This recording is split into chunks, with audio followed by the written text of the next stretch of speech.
Good evening. I am Super Commodore, aka Max Porter. And tonight I am doing some campaign preparation for the Wildlands campaign. And I found my hat, which is very good news indeed.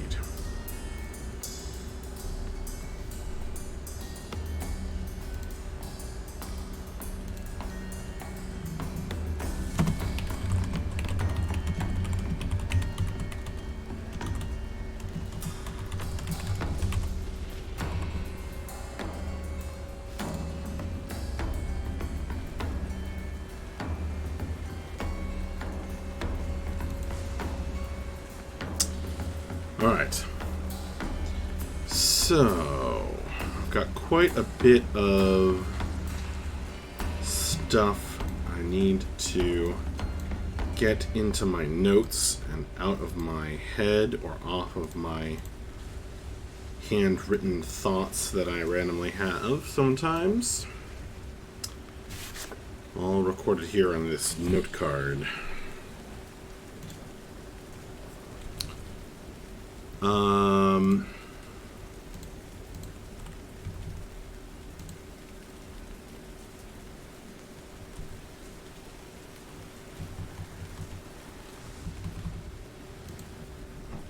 Okay. So, one important thing is saving the players from themselves.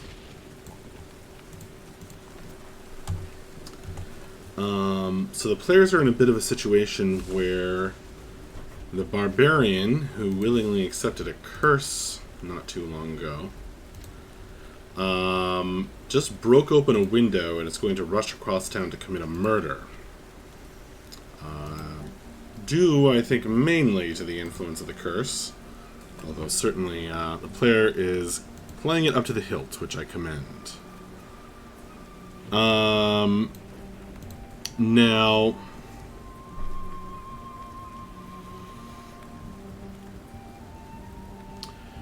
this is all going to happen right in front of the Lord Governor's mansion, which is heavily guarded by the Arkan Guard, a bunch of town guard soldiers.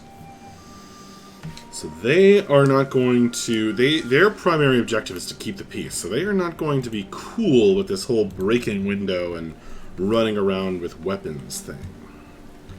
And should the player or players choose to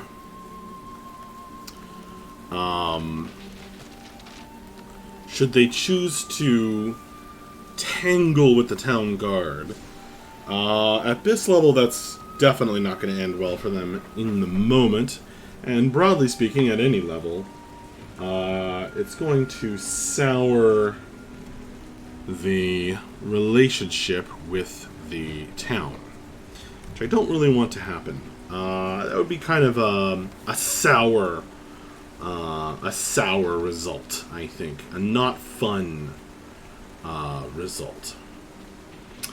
Fortunately, this game, while it may be grown almost entirely from the player's actions, I have lined up a few events that I can pull the trigger on when need be in order to course correct, which I think is the right way of doing this. So, saving the players from themselves, I'm going to have this...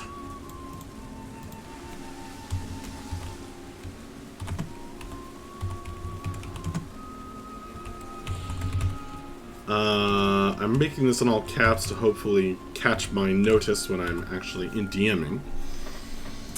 I'm going to save this knightly character who's going to jump, or fly in, actually, because he's an Aarakocra, and intervene. So that is that plan for saving the players. So I'm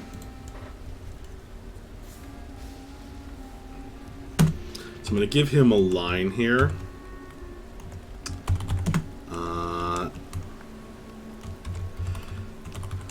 Hey, Yar!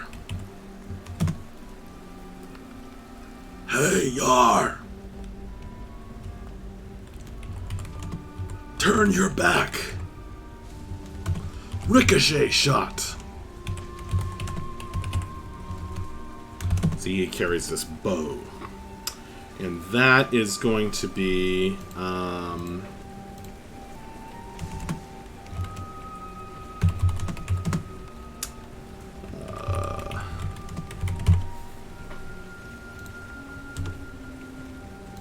that is going to be the thing that rescues the situation.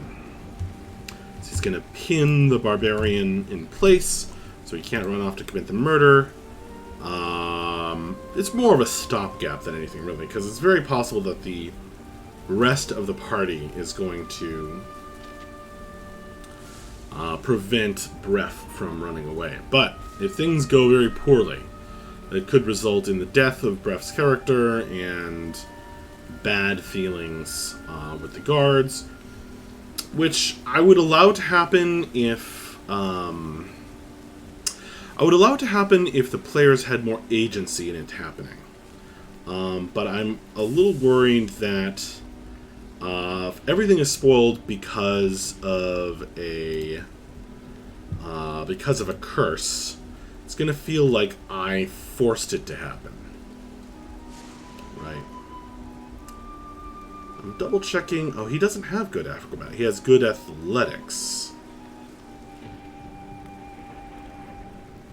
Wait a minute. Are these his stats?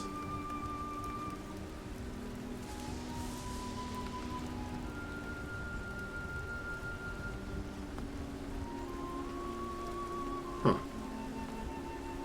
He's really good at investigation, sleight of hand, and stealth.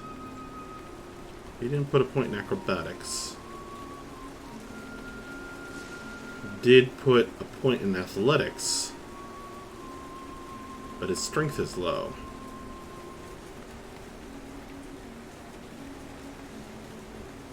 That's okay.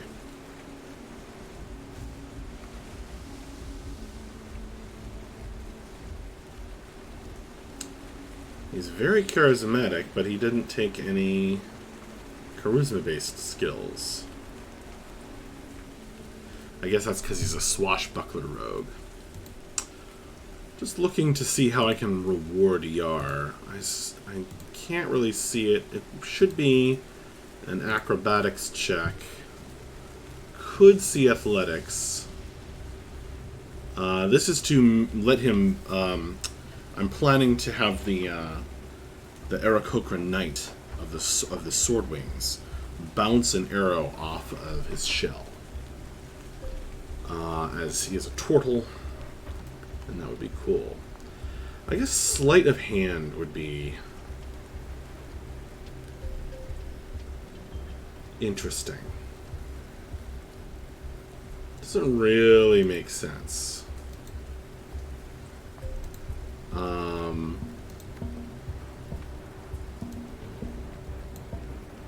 So probably I could think of a way of narrating that so that it would be sleight of hand, so I can reward him for his choices, then I'll do that. Again, I have no problem doing it this way because this is a stopgap. If things are going way south, I want to make him feel cool, and I don't want it to feel like a Deus Ex Machina. So that's my plan. Okay, so I need... Okay, so what do I need? Things I need...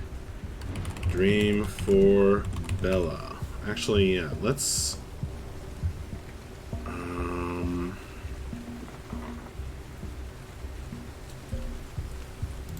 let's put an entry in here.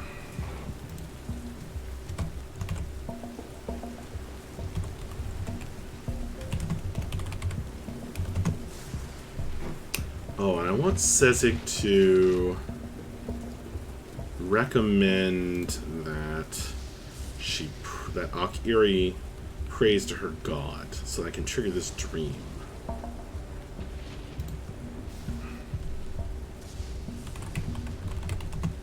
He's Kiri. Prays to her god. Then trigger dream. Plus voice of Jork. That's her god's name.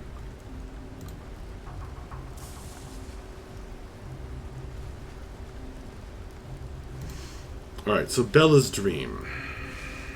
Actually, I don't want to bold this. I'm going to underline it, but not bold it.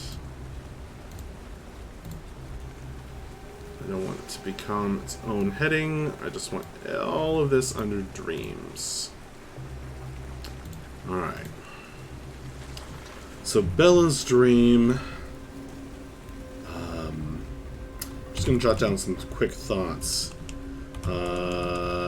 Threat to... This is a secret. Threat to the...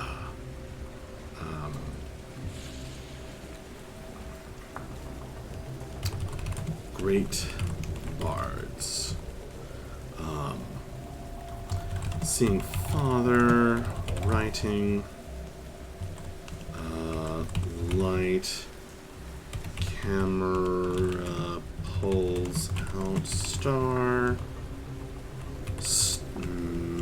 more stars, shining lights in the darkness. These are just really quick thoughts. Pull out further, gaxing through telescope, astrologer,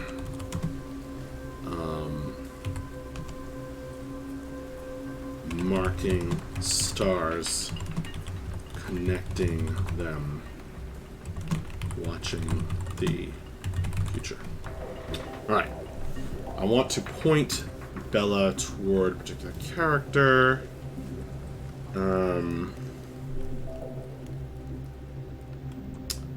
Ian Arkney, who is going to have some key information. I guess I don't really care whether her dream happens first or visiting the guy first. I can't really control that. I do have the important message to Bella that I'm going to trigger when the time is right.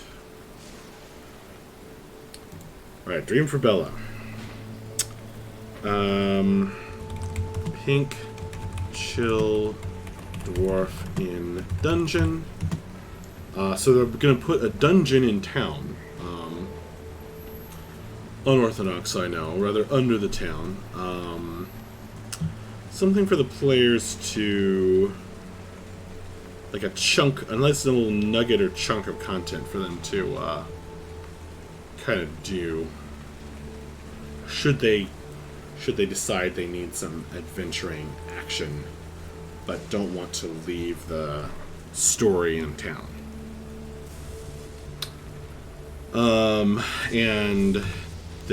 So they might end up in the dungeon, which I don't think would be a catastrophic event. But one thing they could do to redeem themselves, they'll find, somehow they're going to meet up with or find out about that the Pink Chill has come to Arkney. My note here says, Dungeon. What does that mean? Thanks a lot, Past Max. I don't know what that means. Skill checks for nighttime. So one of the problems is that I have this cool travel system, but I don't have a good system for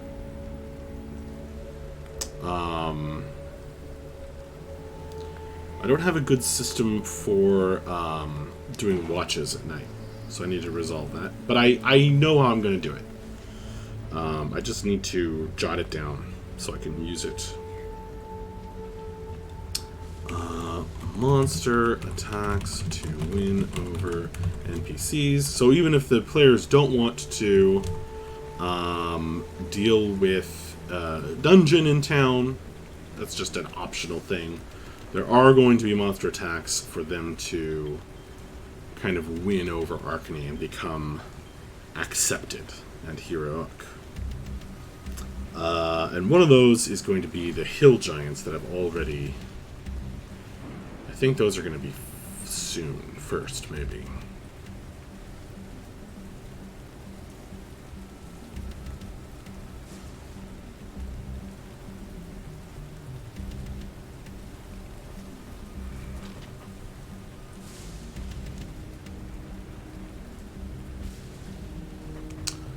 Right.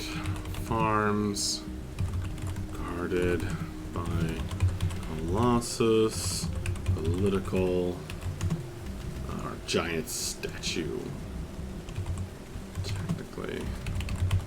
Giant statue / monument.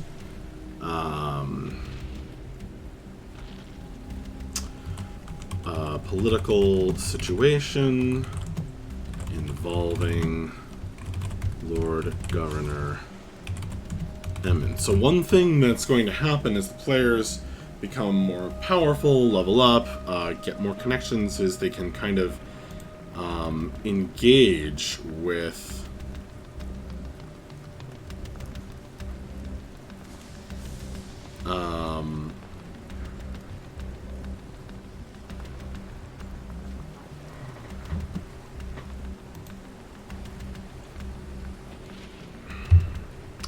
engage with the wider ramifications of the world, of various political groups, and Arcany being kind of at this interesting intersection where this Governor Emmond is kind of not really a lovable character, but he is kind of playing this game to try and keep Arcany independent, which is itself kind of a gray area, whether that's a good thing or not, because it means it's good, you know, for him having power, and it's good for, you know, potentially for the people having like a local ruler, but it might not be a good thing because he can't, you know, Arcany can't really protect itself all that well, especially when things like giants show up.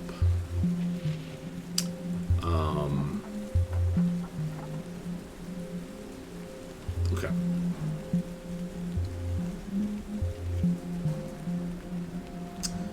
Then what else do I need? I need a dream for Cordy. Mushroom voice. That's actually going to be a fun thing. I need to experiment with some different voice mods. To see which one I'm going to use for the voice in Cordy's head from the fungus that our Circle Spores Druid has accepted into her body. Edit Equitas Dream. So I have this dream for Equitas already written up, but I need to adjust it slightly. Send them somewhere. So I'm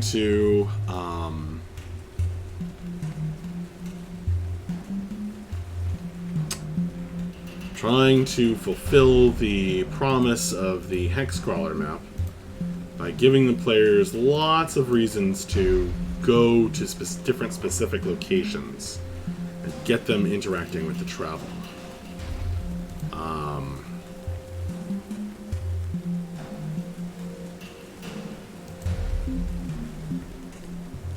I think it's a lot of fun. They just need like a reason. Background. Oh yeah. So I need to. The last ones that rose to Godhead. So one of the basically the major storyline, major secret major spoilers they had. Major secret storyline of the campaign is that the gods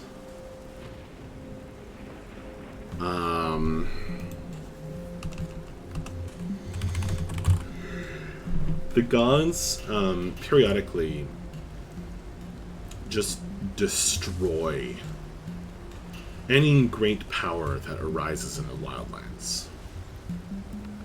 They have several different, like, apocalyptic things they can trigger.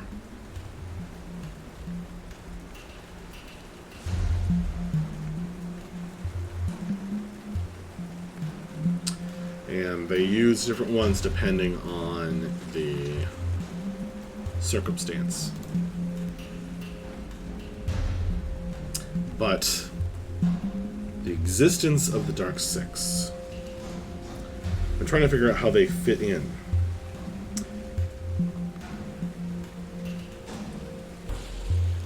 Oh yes, dungeon, got it. The prison dungeon leads to a dungeon below.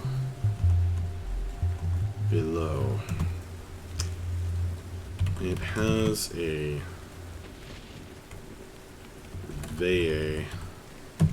name.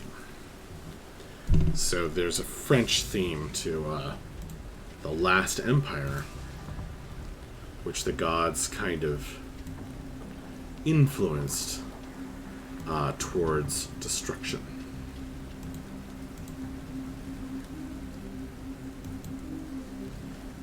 With the cleansing rains.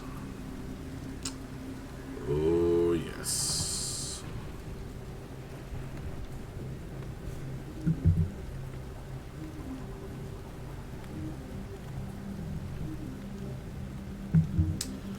So, basically, we have one cleric, and she is the one with the strongest connection to any gods. And she's this very innocent character and very unworldly. I mean, she's only really a few years old. Aarakocra mature very quickly and live short lives. But her character arc, and I'm going to let the player decide how she reacts to it, but she will be betrayed in some pretty big things that you could see as betrayals. And it'll be, I think, very interesting to see how she deals with that. I wrote that down. Okay.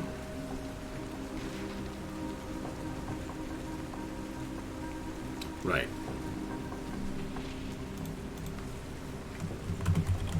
Doesn't want Arkney gobbled up by bigger powers. Okay. Alright. So those are all my notes. That's it, folks. That's the show. Those are the show notes, anyway. Should I work on Bella's dream?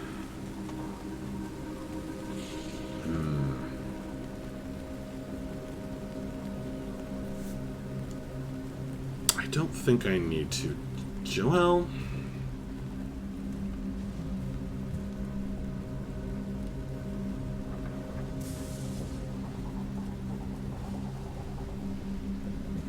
Maybe I do need to.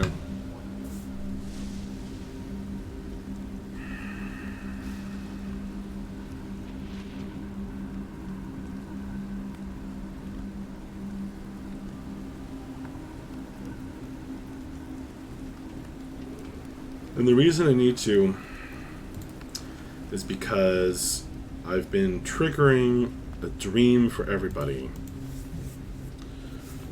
Except those who've already had one. Well, even those. I've been triggering a dream for everyone after some significant story event occurs.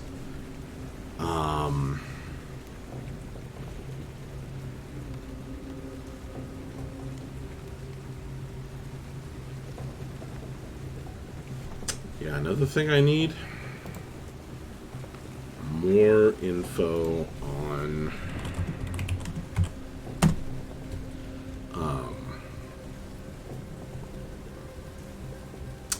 just more info. Nereus Fitzywell. How he lost his ability. Maybe he didn't lose it, but it's been temporarily rendered unusable. So he could be one of the 9 great bards.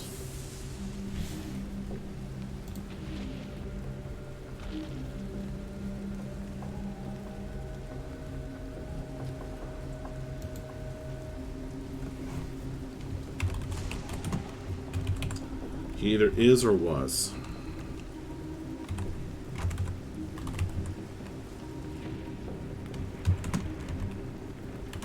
Was the bard of painting.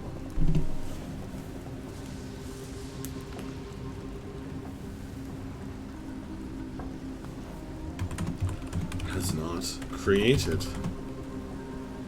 any great works for 200 years due to being blinded. I need more on him. So the thing is that meeting him could trigger a dream for Bella.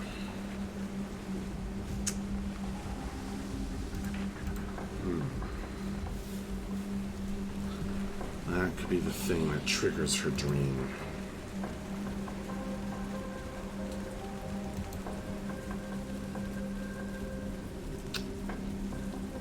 And if that's what triggers her dream, I need to know what her seal of power is that I created.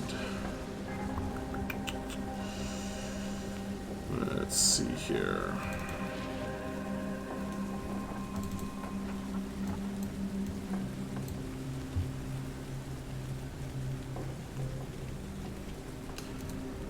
Seal of the Gunning Bow. Spend 1 hit die when you hit an enemy with an attack to immediately cast an enchantment spell.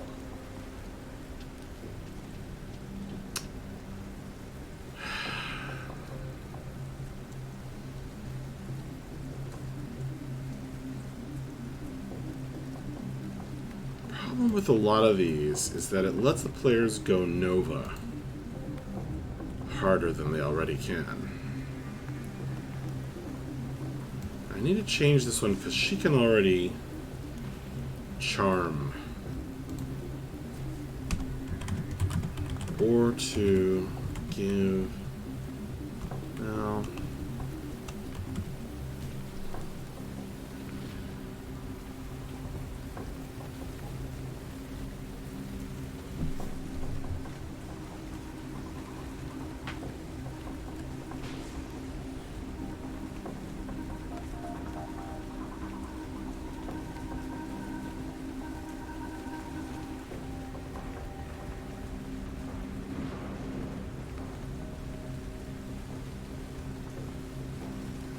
Pretty good though.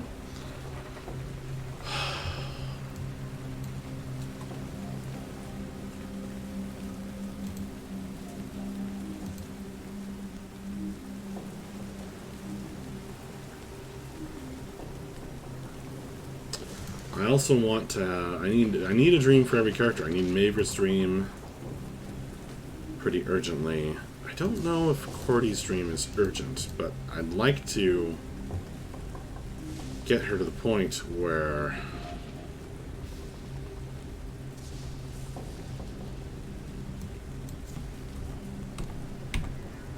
that's a thing.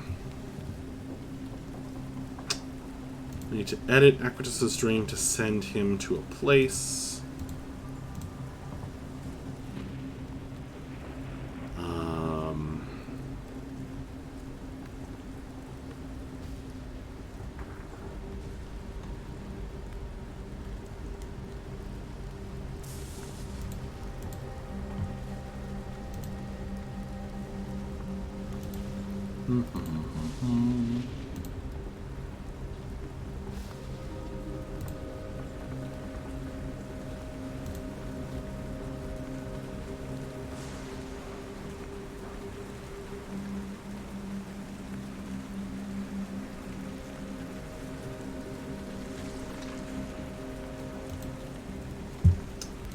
I mean, I gotta pick something. What's first on the list?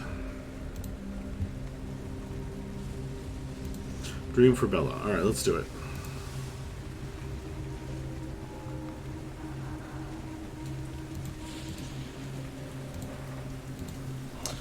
So...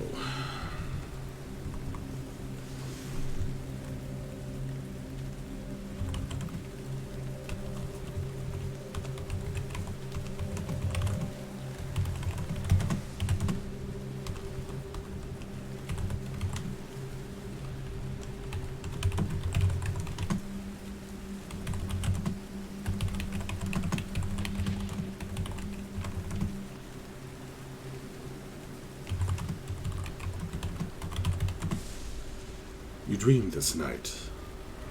A strong dream. A strange dream. The dream comes to you in words and colors.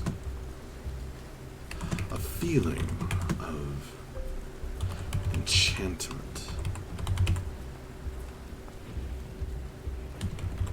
Like the feeling you had when looking at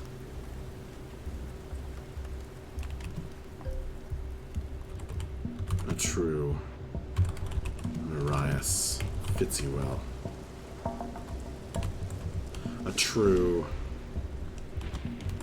bard's work.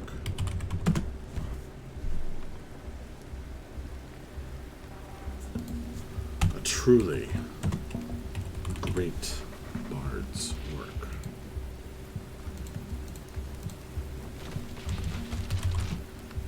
You dream of hands moving, holding a quill,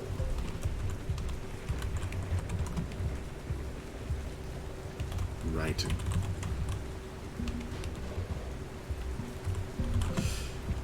You pull back and you see your father bending over a weathered desk.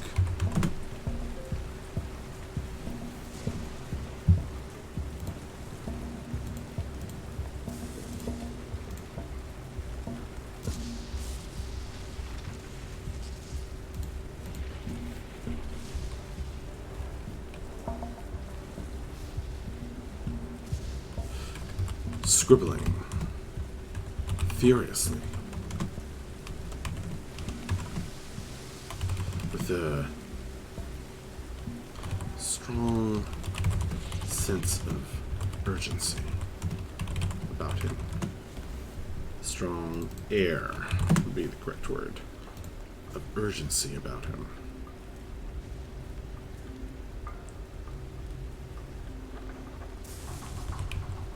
You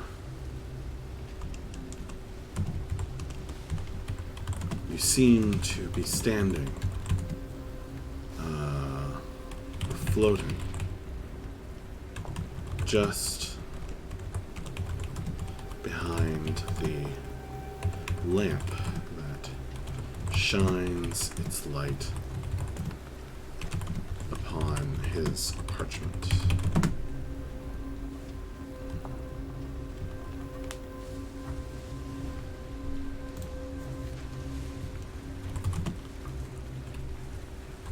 the lines, he bends over.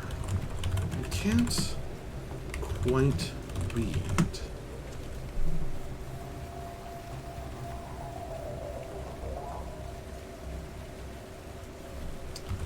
But in one corner of, the lines he bends over you can't quite read, but pushed to one side is a letter, an envelope.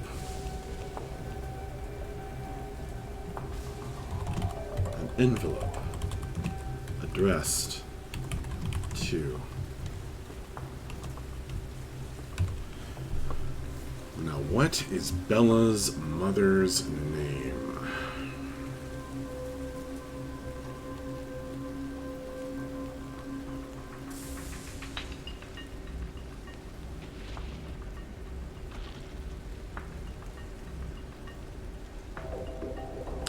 I'm putting in clues. Bit by bit. Players are going to begin to see grand spread of the forces arrayed against them. I don't think they're going to be able to figure it out just yet. And I kind of hope not. But I hope they begin to... see some of the connections. It's hard for me to exactly plan what conclusions they'll come to. But I can create a world and a background and a set of lore that's complex enough that they can't necessarily figure it all out yet.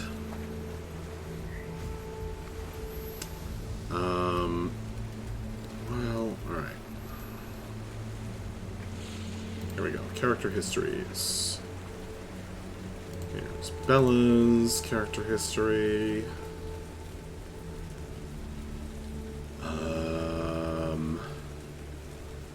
Bella's human mother. Ugh. I don't remember her mother's name.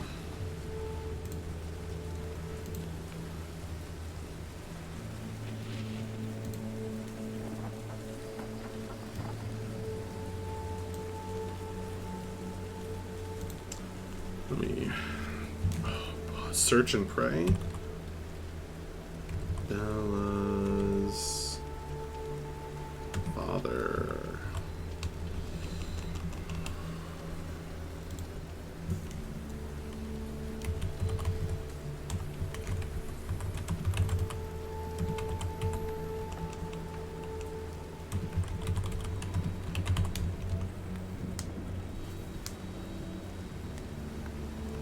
Alright.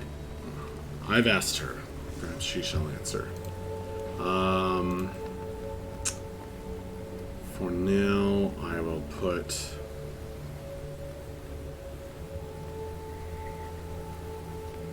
Where's Bella's dream? Okay.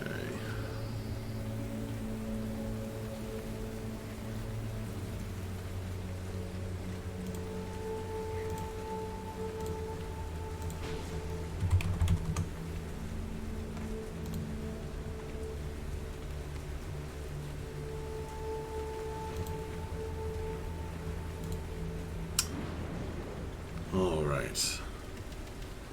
Taladar! How you doing, my friend?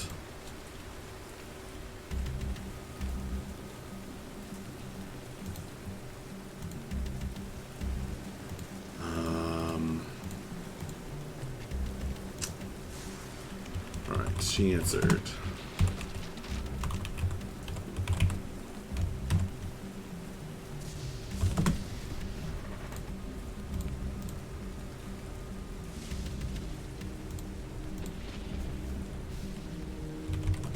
His face is more lined, bolder than you remember. older than actual memory.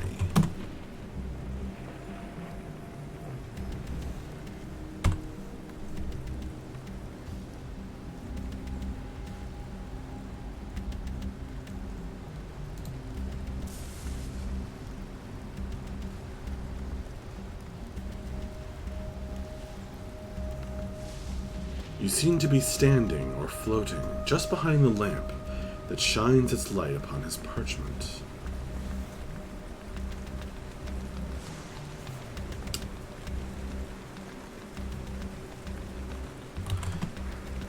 You pull back further.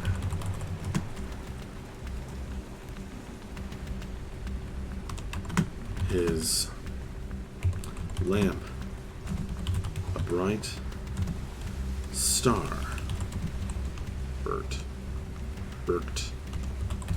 bright star in the darkness.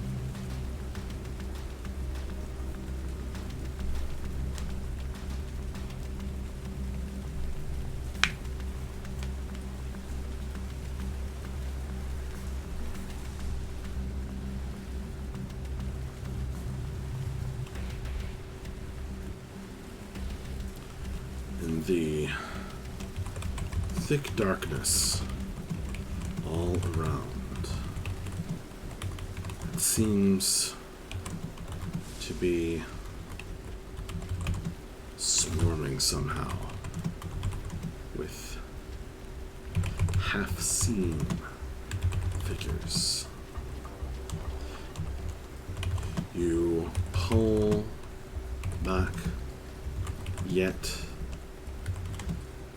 further, and his light is joined by other stars scattered far and wide. I guess a lamp wouldn't twinkle, but whatever. Twinkling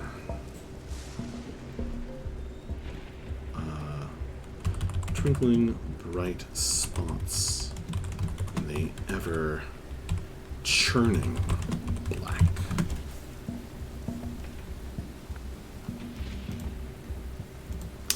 Running up a dream.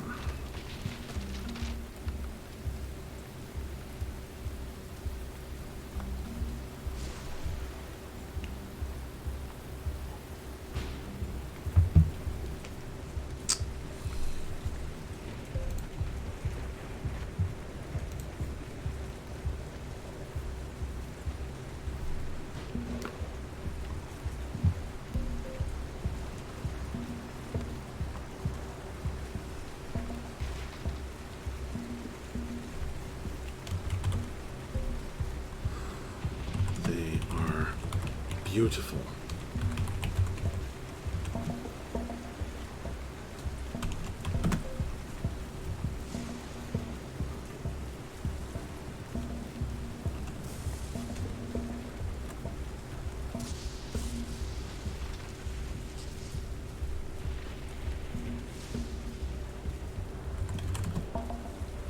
You pull back further and further, and almost seem to see space bend around the edges of your vision, and you step back from a telescope.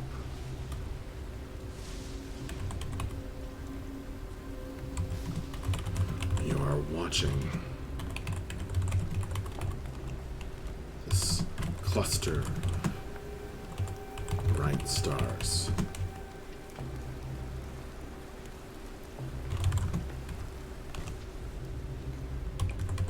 You pull back further still, and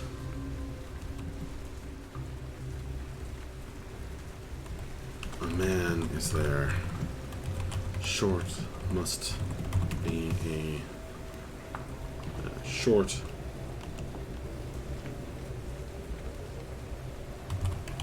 recording the stars. The stars' movements. A little chart next to him.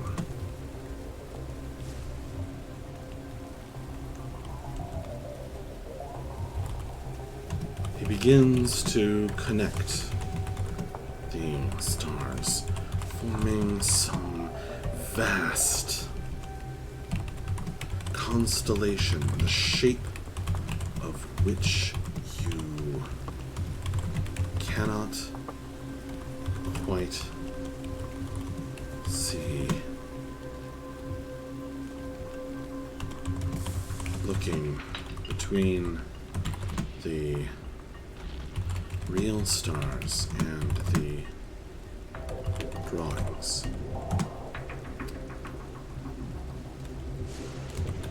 And just when you think you're starting to make sense of the huge, the enormity of it, the darkness advances. Stars begin to go out, one by one.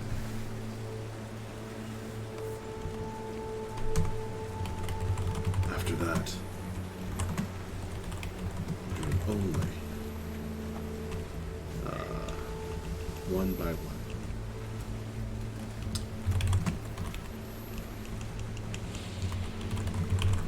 Would you like to do anything?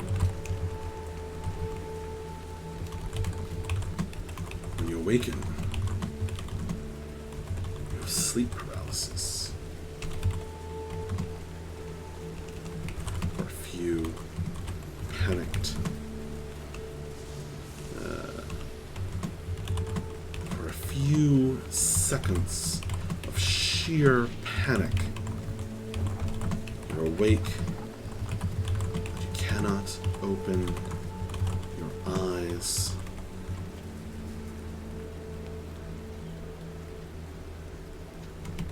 And lie there in darkness, unable to move a muscle.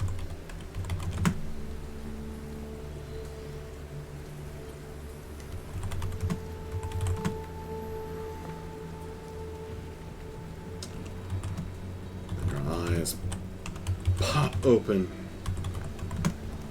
seared by the bright morning sun.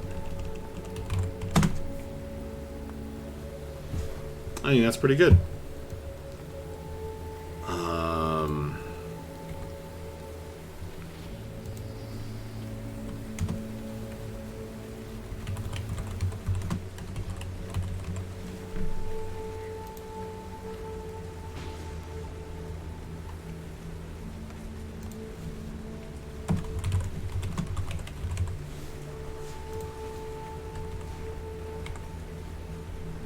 Excellent.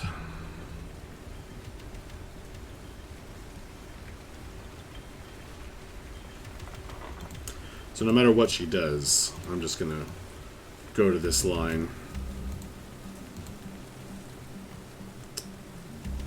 I just like to give people the option of doing something in their dream, so that they don't feel completely as though I'm just narrating something at them.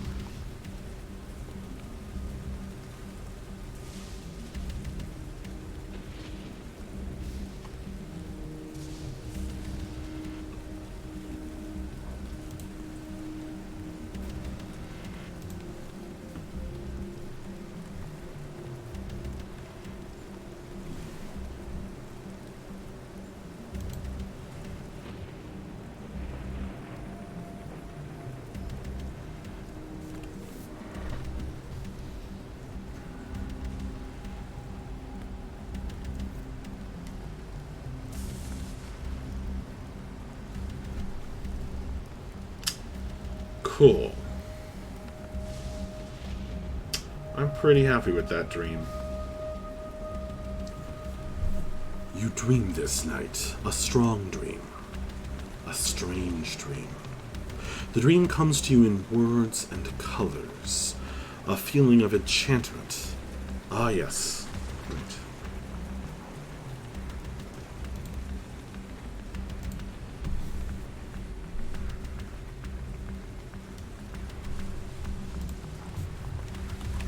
Seal of the beguiling blow? Doesn't really seem to have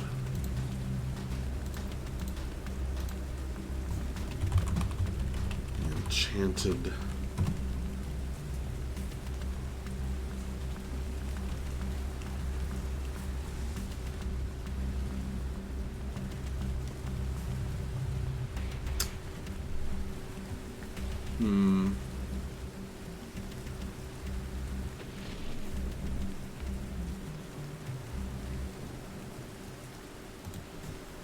Enchanting enormity of it.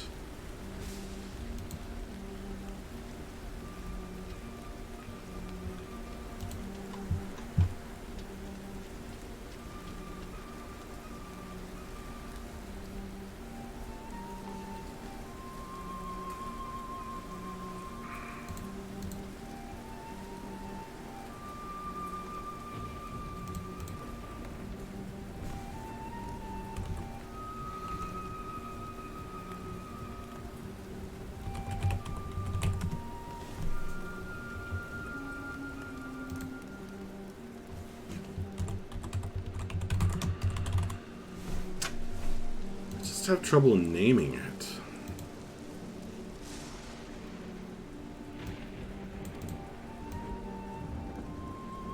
But Seal of the Bards.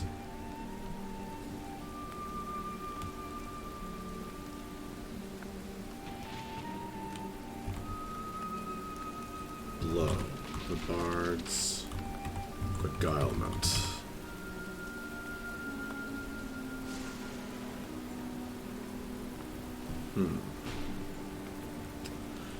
Was going to ask that, says Taladar. Figured you would want to give them some sort of interaction. Yeah. I want there to be some interaction. I think some dreams will have more than others. Basically, I mean, you know, 99% of this game is extremely player-driven. So I figure it's nice for them to occasionally, when I do the dreams and descriptions, to occasionally be able to just sit back and let me entertain them a little bit. Instead of them having to think and push all the time. But yeah, the would you like to do anything, if they come up with something interesting that I can kind of, you know, play back with in the dream.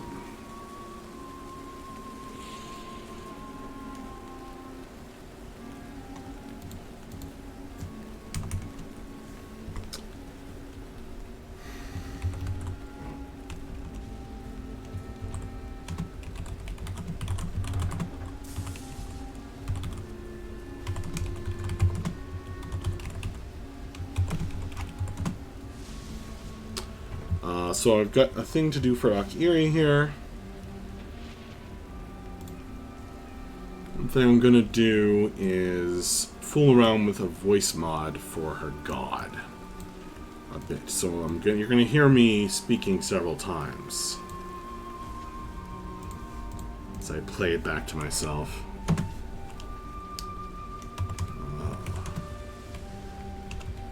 My fated.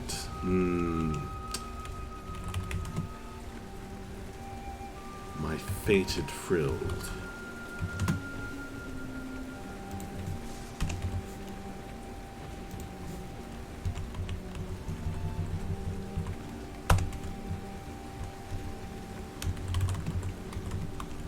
I've wondered.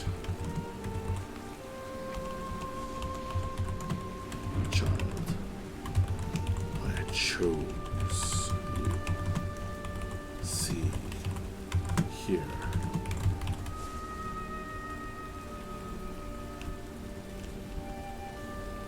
Understand.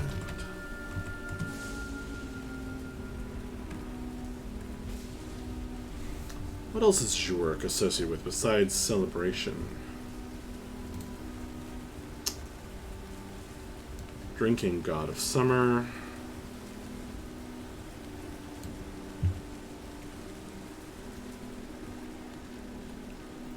Growth.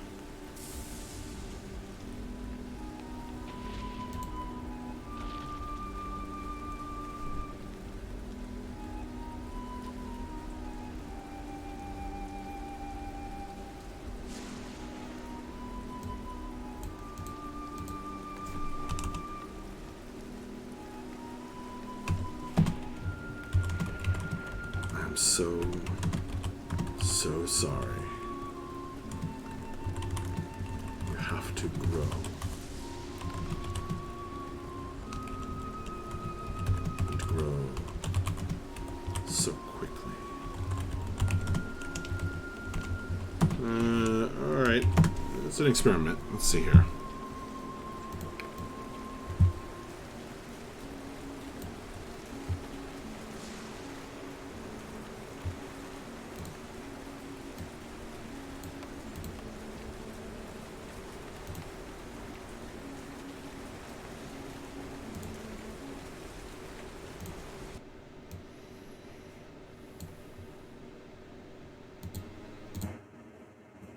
Testing.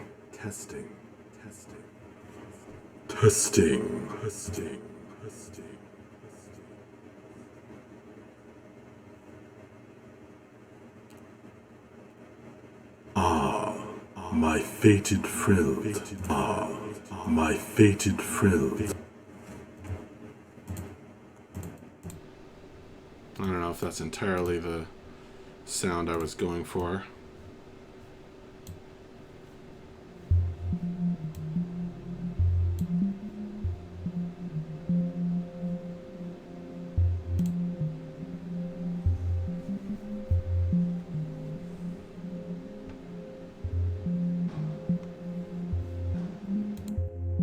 Testing. Ah, Akimi, my child. Akimi, my child.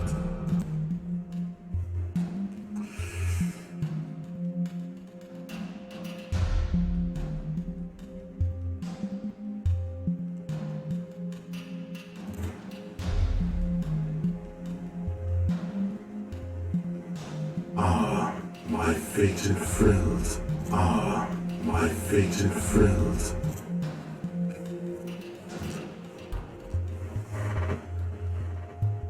Ah, my fated frilled. Fated frilled. Fated frilled. Fated frilled.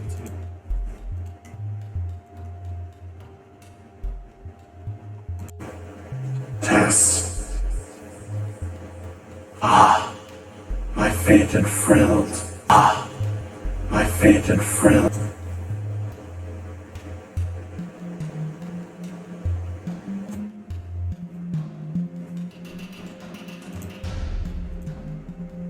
Ah, my fated frilled. Ah, my fated frilled.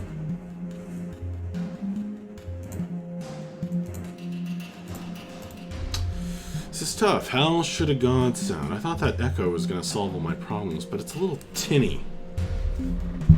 What if I get closer to the mic? Let's see if that helps.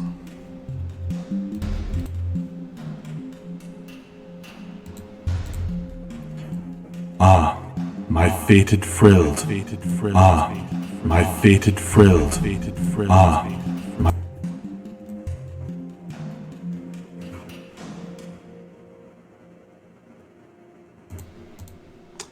I don't think that's half bad, actually. I don't want her god to be creepy. It's going to be creepy enough.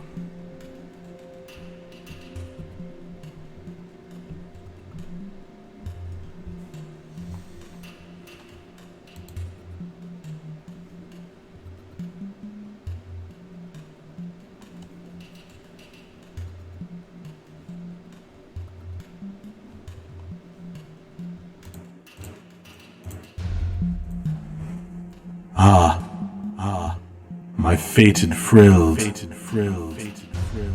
You have wondered, my child, why I chose you. See, hear, understand. I am so sorry. You have to grow, and grow so quickly.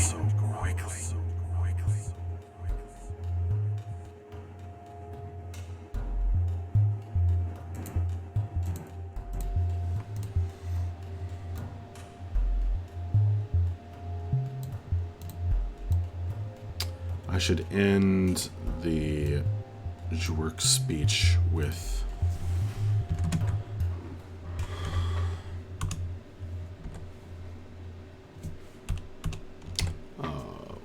see, hear, understand.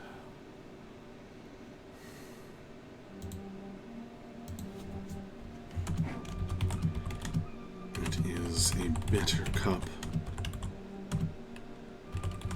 you have to drink. Iri of now, what is her clan name again?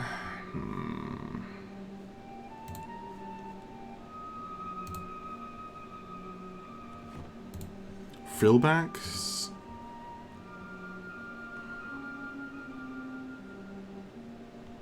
The Skyweavers.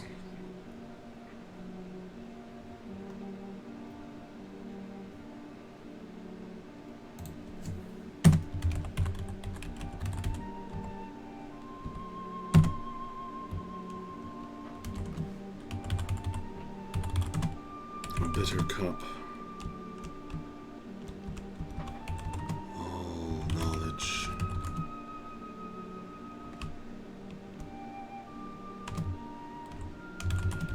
It is often, I fear, knowledge is bitterly won. Drink, see, hear, and understand.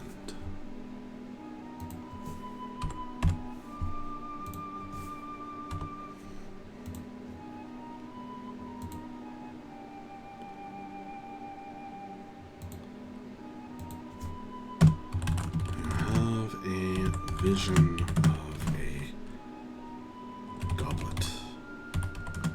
No, of a chalice brimming with a tempting crimson wine. It smells of cloves,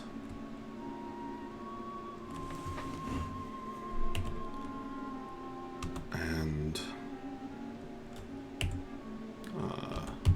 summer flowers. When the voice comes to you, you know instantly that it is his voice.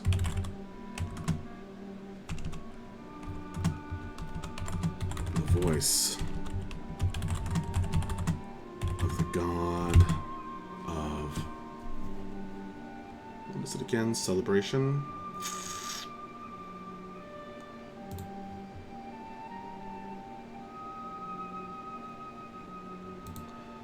The drinking god of summer.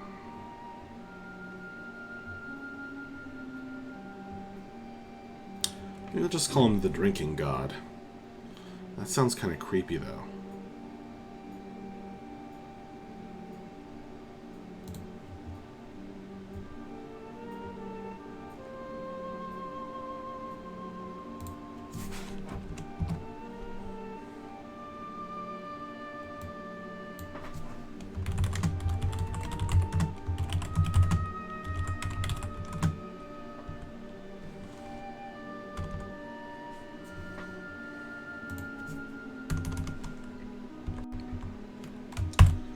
Turn on echo.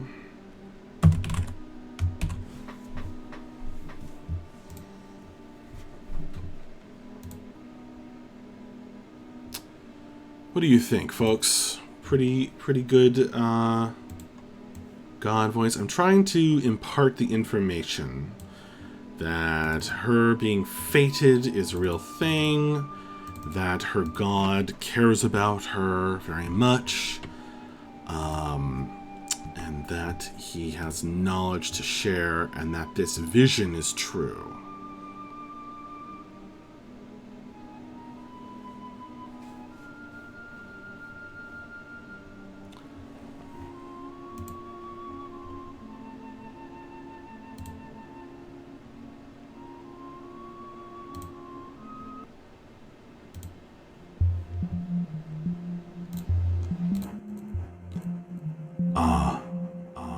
My fated frilled. You have wondered, my child, why I chose you.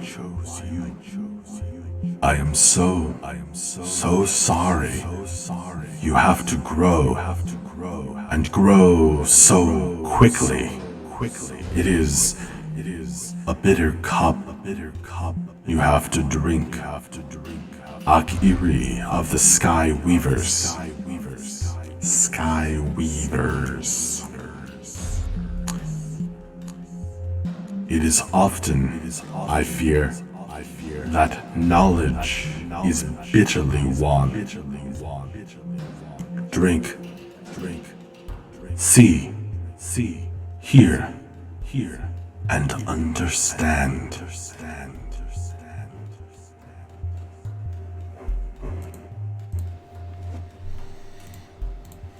I think that's pretty good, huh? I guess I'll give her an option. Do you drink of the chalice?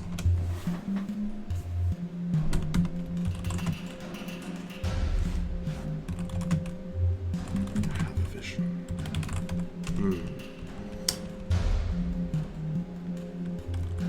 You see.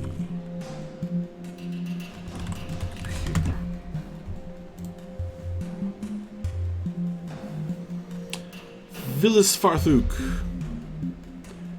Would a drinking god have a serious voice or a more playful tone? I guess it's a serious conversation. Yeah, I mean, you know, he's not Bacchus, right? He's not a total dingus. I want him to be wise. I want her to be able to trust in her god. I want her to feel a connection to her deity. And I want him to feel very, very... I want him to seem very, very different from the shadow, the demon, that the warlock has made a pact with, whom we have seen or heard on stream in-game already. So I think if he was, like, goofy or, you know, a total partier, it'd be kind of a turnoff. And I think drinking of the chalice of knowledge of whatever is kind of neat. He is the god of celebration, but that's one aspect.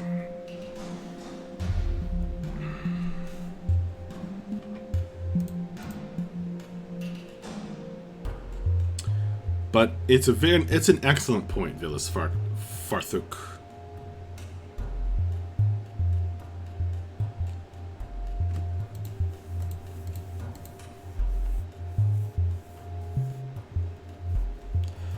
Now, this is going to make it awfully personal. And what I'm wondering is, should I keep her relationship with her deity kind of a little more distant than this? I guess really should he speak her name? Or should that be the sole... the sole realm of the Warlock's relationship with his patron? Villas Farthuk, so it's like cultures have played up the drinking more than they should have over the years. Yeah. I guess you could say that.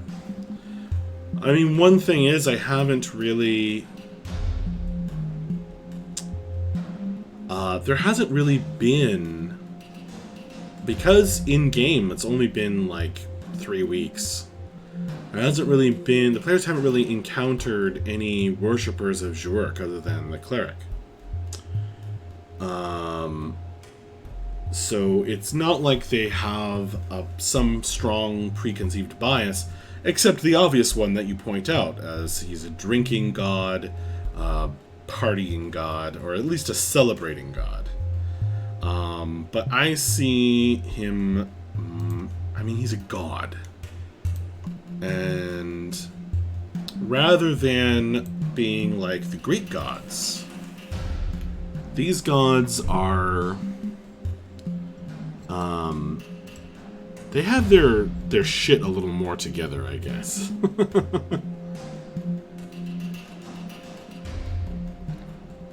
They're not quite as capricious, although they can be at times.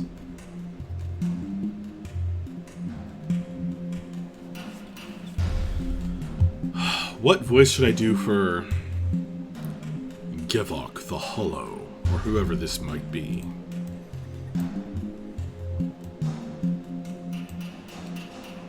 The frilled are falling.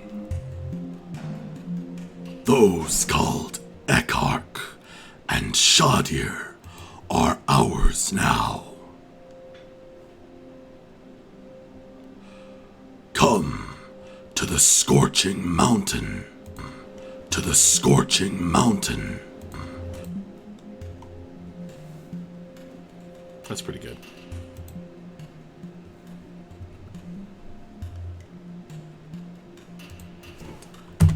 A guttural...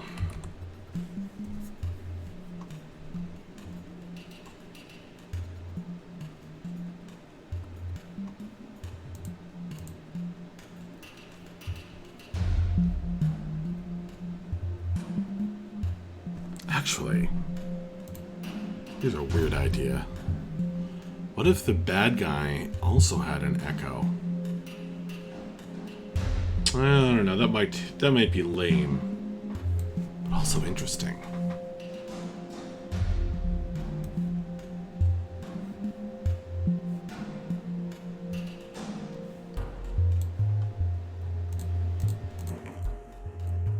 Those called Eckarch and Shadir are ours now.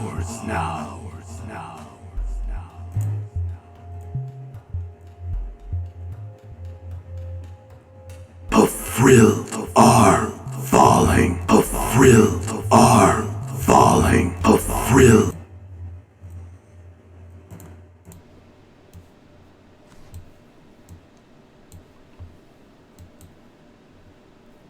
It's interesting.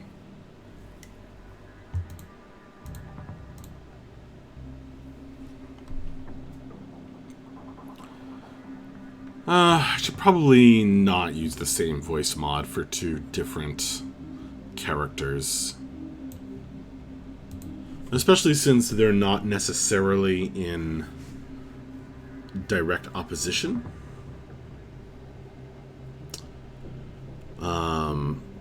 And yeah, no, I don't think I will.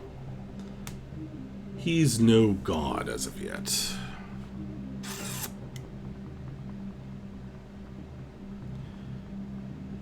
Then they ain't anything like the Greek gods, Max. This is the Maripovich show of antiquities pantheons. Oh, Vilasarthuk thinks it's distinct enough that the echo works for both. Yeah, maybe.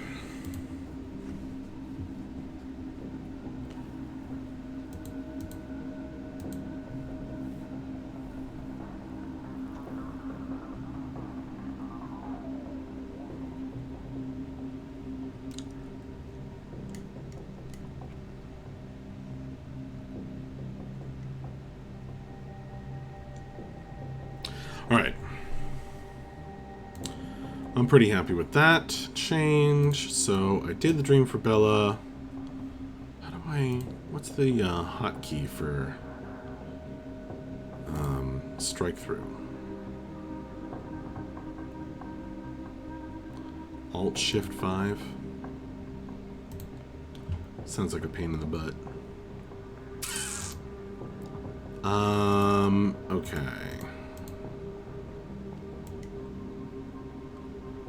I just need to expand on that a little bit. Pink Chill Dwarven Dungeon. So I do need to actually... I have over-prepared. I am guilty of over-preparation at this point. There's really no arguing about it. I have over-prepared Arkney.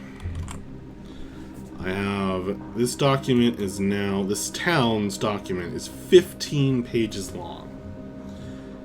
That is crazy for a single town. Because I'm not going to use all this. You know, I had all these characters in the library. Nobody is going to talk to any of them.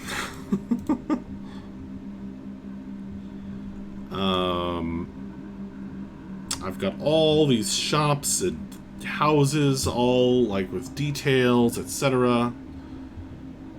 I'm certainly prepared if the players walk into any random place, but I didn't need to do this much work. But I keep adding to the problem because, well, because I keep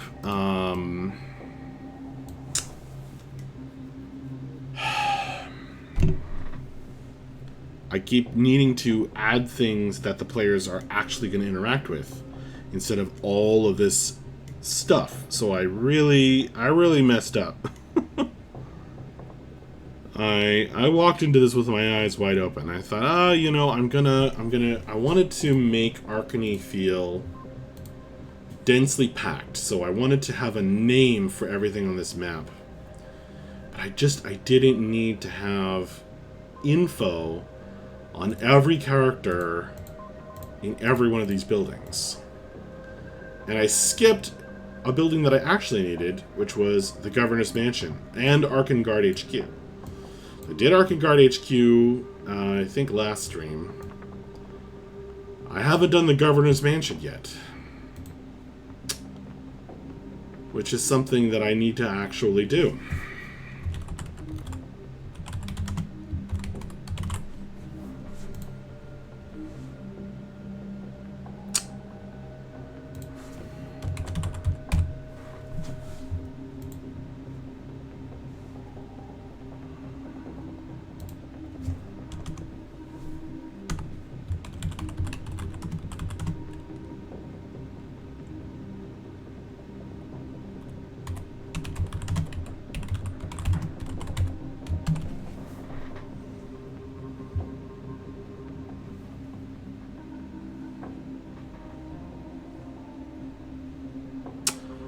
I know, so, you know, that's what happens when you over-prepare.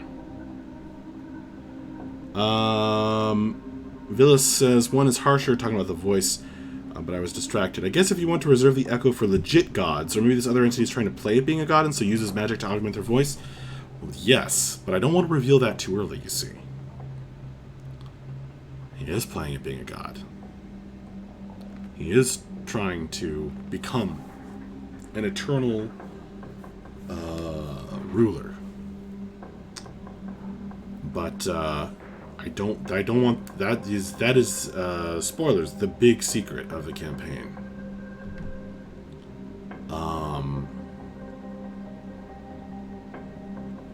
One of the biggest secrets of the campaign. So he and 3 other characters are working together to do this.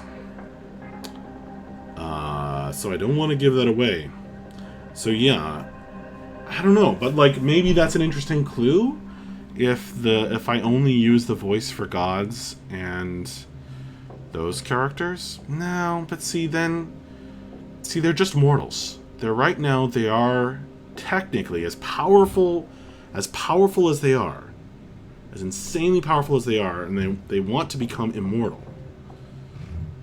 They're still just mortals. So I'm gonna save it. I'm not gonna use the voice mod for the bad guy.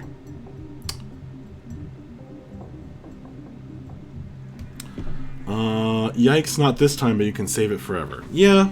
I mean, actually, Arkany was originally... I originally wrote it out just as a town that I could drop in any campaign. And then I decided to put it in this one. So it's not like... So some work, of course, ends up going to waste in that. But it's like... It's gotten to a ridiculous extent. And that's the thing is I can't stop contributing to the problem. I can't stop now. Because I mean I'm actually creating the stuff that I actually need now. I need to prepare, you know, Emmond, the Lord Governor, you know, his wife, his daughter. I only need brief mentions, but I need to know about them, right? An important servant. Like, I didn't even write down his race. I guess he's probably human. All of the top noble folk in Arkany are human. All of the most important people. Even though there's a lot of dwarves and lots of different races. Lots of gnomes. And the party is certainly a motley crew of races. It's human dominated, and not like in your face racist, but you know, kind of understated. All right.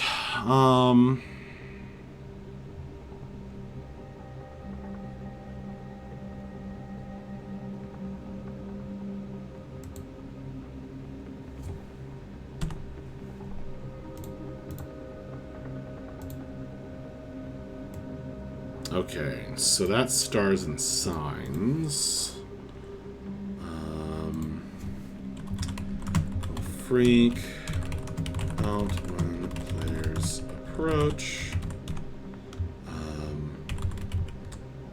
Just random facts. Teaches the local children.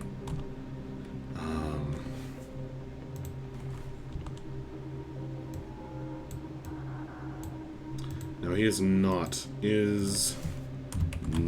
the Bard of Astrology. Too many bards, too many great bards in one town. Because I've already got the painter.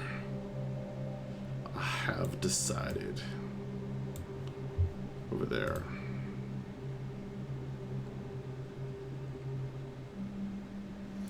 Man, how long were you cooking that one up, the man with no screen name?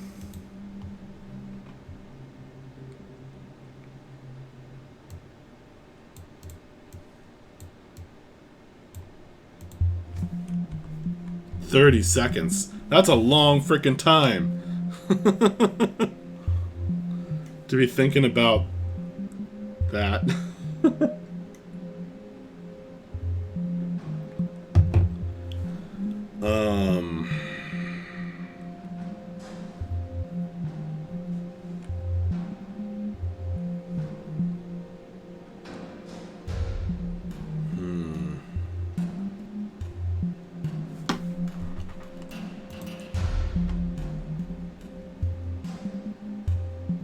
Okay, so his important knowledge. Knows where the great bards can be found.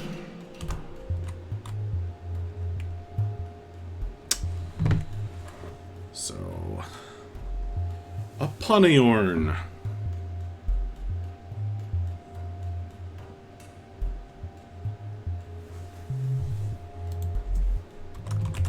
If they are on this plane.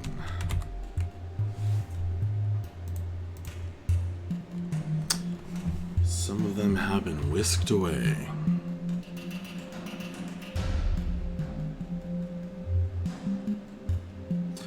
I waited 2 weeks to spring a better than Ezra pun on my brother-in-law once.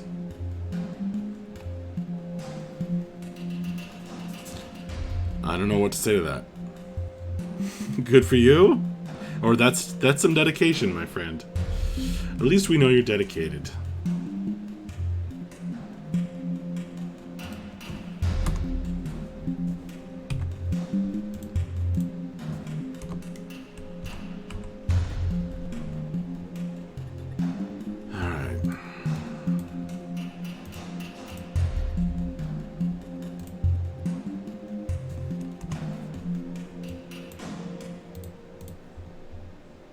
There it is. Stars and signs. Midwifery. Ugh. Alright.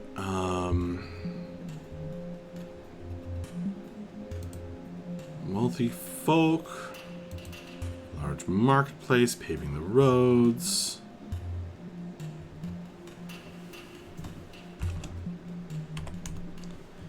Alright. So this guy is important. Goal. Prevent Arkney from being gobbled up by nearby bigger powers. Especially, alright, so what are...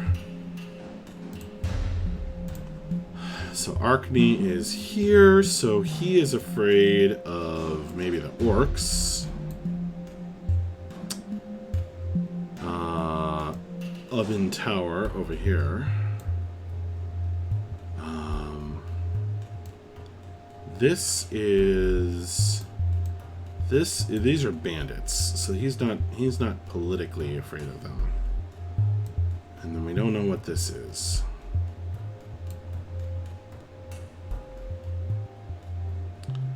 Arkney kind of controls this area right here, and then loosely is connected to this area, although this is mostly just free folk protected by... So Arkney is protected on the north side by this, on the northwest and west by all this. He'd probably like to take over this town, Toreen. But the Arkengard are a garrison. They protect this town. They don't really go out and conquer.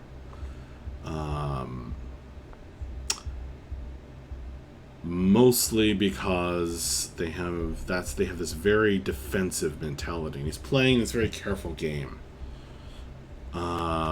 This is like an evil place. And they're busy. Probably these two, whatever these things are, whatever these, I haven't decided yet. Whatever these two big powers are, these two big evil powers, they're probably fighting. The swamps and the mountains. That'd be pretty cool. Alright, so he is politically probably the orcs. They're an existential threat. If the orc horde, you know, moves north, they probably raid these farms like all the time.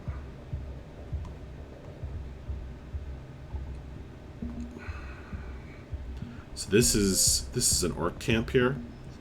So they probably raid these farms all the time, and then one time recently, some cursed orcs tried to come into the town proper. So that is probably a very pressing concern. So this is Oven Tower.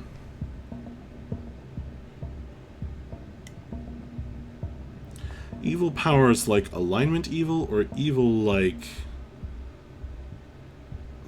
a evil kappa.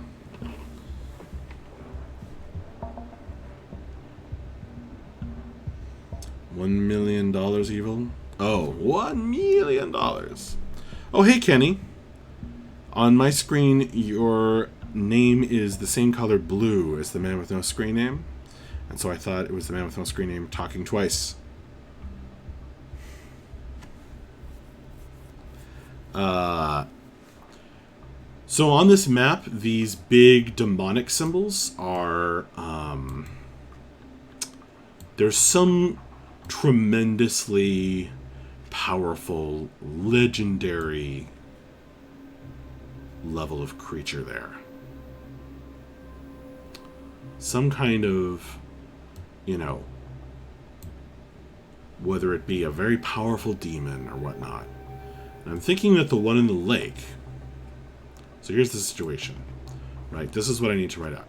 So this guy in the lake, I'm thinking is an aboleth.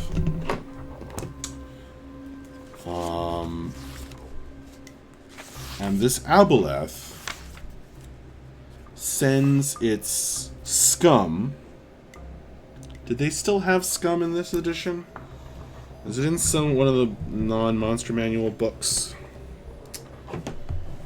Sends its scum up to do stuff. Yeah, it's a legendary monster. It's challenge rating 10. Yeah, it's definitely going to be an aboleth.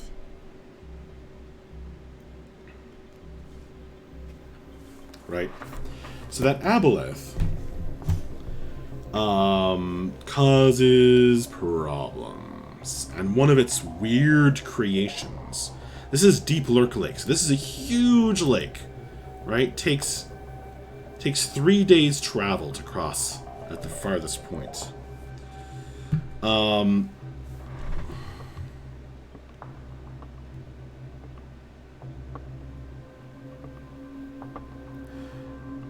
Yeah, that's going to be easier for me to spot your messages, Kenny, with the red.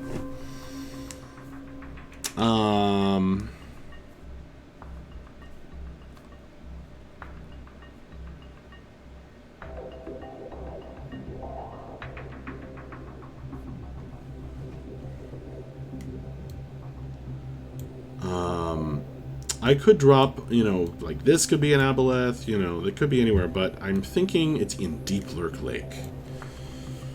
One thing I'm trying to do is I've got a lot of players that are just really new to D&D, and they just aren't familiar with a lot of the tropes and wonderful monsters that are classics to some of us. So an aboleth will not be a huge, strange thing to some players, but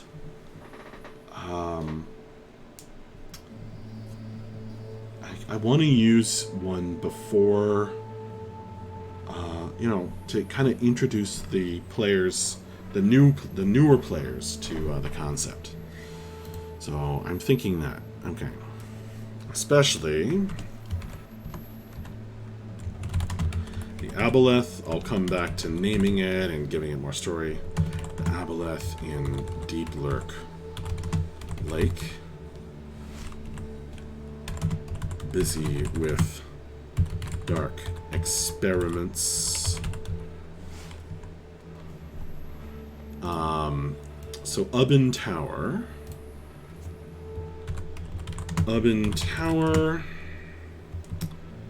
A stronghold across the lake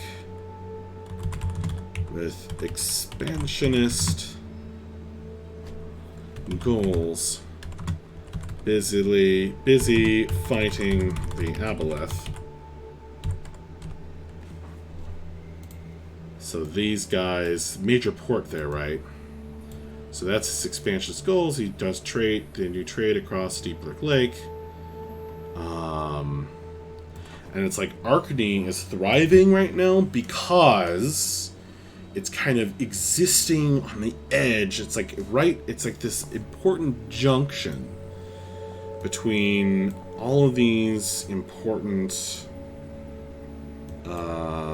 locations.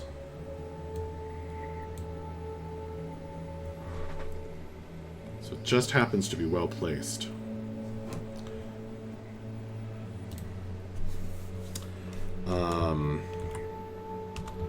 What is it? The Orc Horde of Iron Hordes of Iron Maw Camp.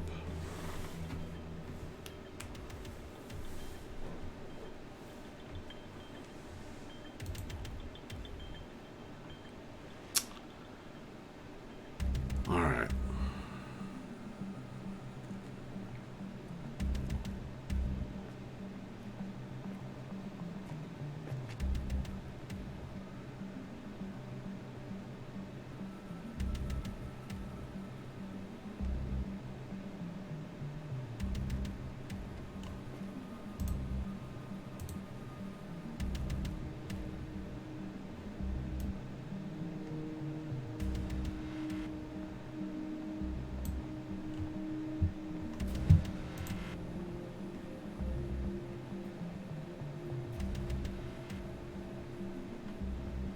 Alright, so that's his political reality.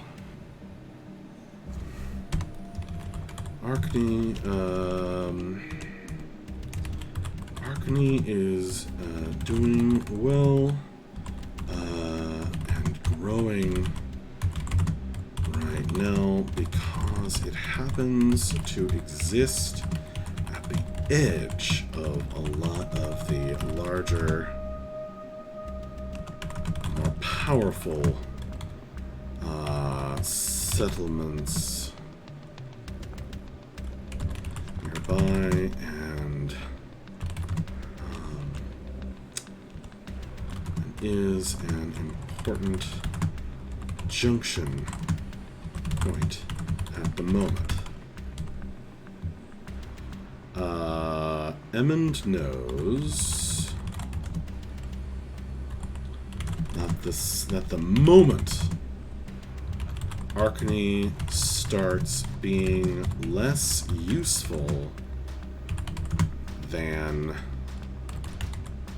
defended, it will be snatched up by one of these. Not that he really knows about the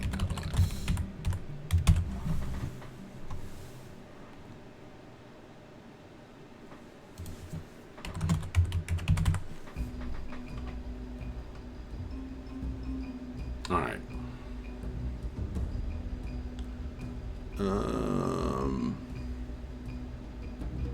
I have an entry for the scum in the monstrous portion of Ghosts of Saltmarsh, but it's Lovecraftian adjacent, and it's cool and weird and alien. Yeah. I would probably start with the dark wood stuff if it was outside, very low level and new to D&D, inside any port in the storm, or perhaps a static crawler.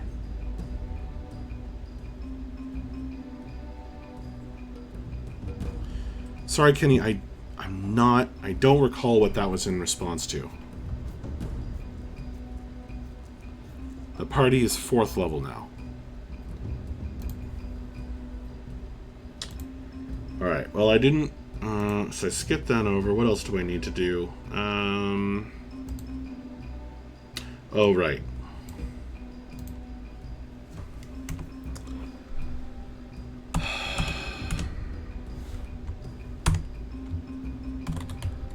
Lesser goal, protect and eventually completely take under Arkney's wing. That is horrible grammar. I apologize.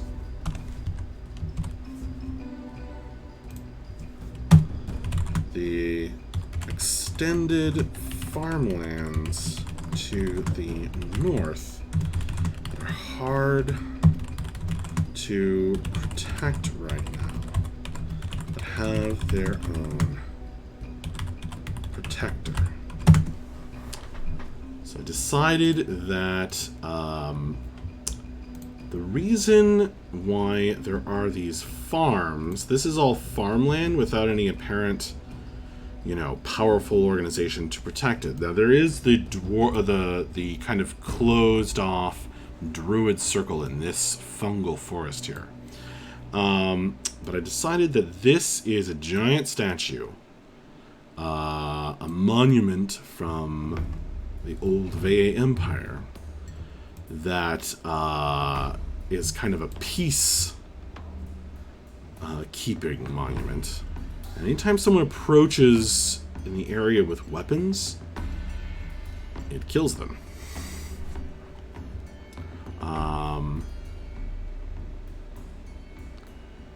Or warns them and kills them. So it's like these farms, and these farms get raided, you know, by scum, by giants from over these ruins are full of giants, and maybe even orcs if they come circling around, although that seems unlikely. The orcs are mostly attacking here.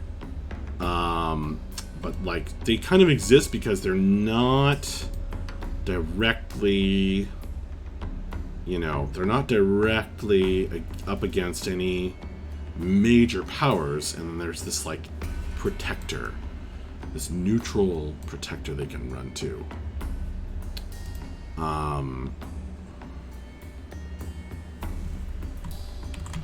In the form of a giant statue. Okay. A colossal being. Oh, for people new to D&D, showing them the tropes and the ropes. Gotcha. Yeah, well, I kind of threw them into the deep end where they had to run away from a dragon at the beginning of the game. It's been good. This campaign's really coming together. Does the giant statue warn them like RoboCop? I can't recall the reference. What does RoboCop do?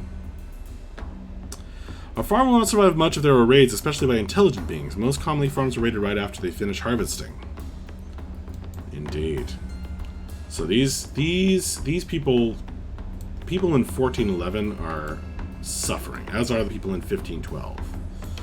So the Arkan Guard, you know, patrols out, but not enough in their opinion. So these are the problems that are plaguing Lord Governor Emmond, right? So he wants to kind of offer those people protection and kind of fold them into his feudalistic,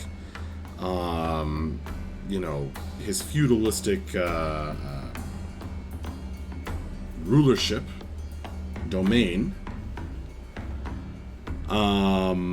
But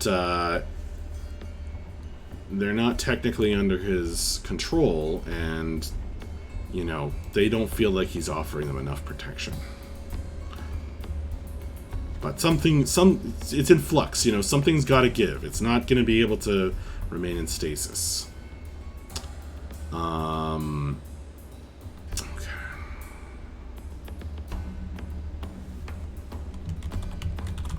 That's their goal. Offer the outlying farms protection from orcs and scum. Orcs and scum and giants. Alright, I'm just trying to get all his goals down so I remember the political realities here. But I have defined 1509 as the site of like a huge, you know, colossal sized stone golem, basically. Did I say 1411? No, 1509.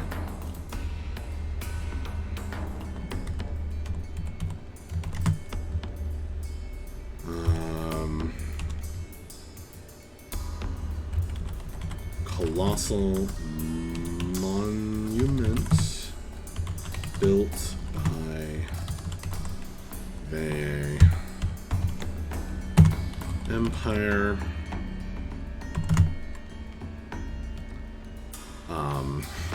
Erases or flattens anyone that approaches, warns,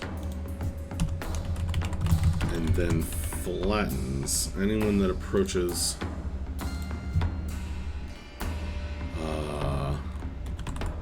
within miles of carrying weapons.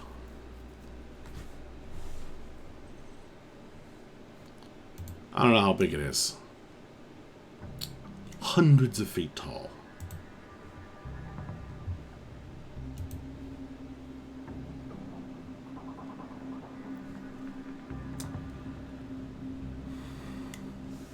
Very mechanical. Cease and desist is in. Place your weapons on the ground and cease hostilities. You have 5 seconds to comply.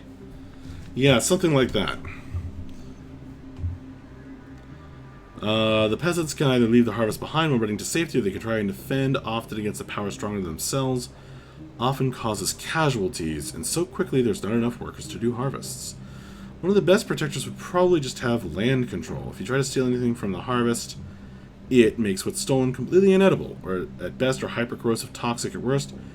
Yeah, well, see, a lot of the things raiding them aren't necessarily interested in food in the harvest. Maybe the orcs would be if they were able to, like, circle around Arkney and kind of thread the needle between Arkney and these giants. This is the orc camp here. But, you know, they don't really go that way. They do raid here. And for them, yeah, like Arkney could take action to try and spoil the harvests. And interacting with this Colossus, as you can see, right, there aren't any major settlements around other than the farms. So this thing is kind of keeping the peace. So there's the, you know, there's a like a fortress monastery over here. Right, this is a very positive magical location. I haven't decided exactly what this fortress is. And there's druids here, but they keep to themselves. So, you know, everything's learned in this region to stay the heck away from here if you are the type that likes to carry weapons. And that's allowed a very unusual culture, unusual in this world, to grow up in this region. They have kind of a farming commune, protected by their by this giant monument. They can kind of have their own, like, weird government without any military power. They don't even, these farmers, they don't even have, like, police. Right? Like, the idea being, of course they still have problems, but in theory, right, their theory is, like, we'll just work together and help each other out and farm the land, and nobody bothers us. But of course they still get bothered. Just, they're able to have this kind of very special existence. As an attack, you can pick up chunks of ground with these plants decided they're corrosive. The stench will lead the guardian to them for forever, practically. Orcs and giants should both be happy with food. The amount of calories they should need is ridiculous. There are places where there's no ownership, housing, food, tools. These are things everyone can use. Exactly. So that's like that's the very special culture they have.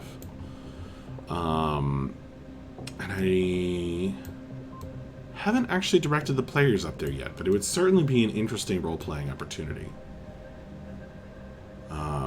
I may direct them up there. Their actual goal is like somewhere in these mountains.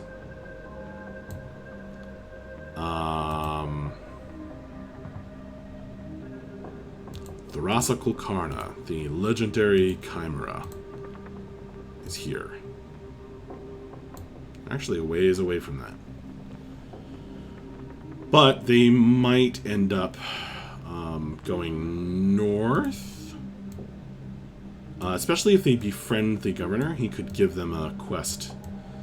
He could give them ask them to kind of check up on this area or speak for him. So they might choose to go here and then cut across there, because they would probably want to visit this region too.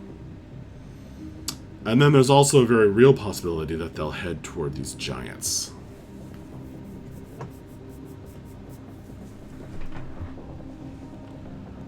Because the giants are going to come knocking.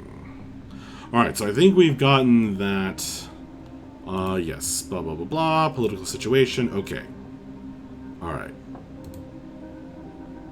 We got all that written up. Or at least notes on it. I'm going to try to avoid over-preparing anymore.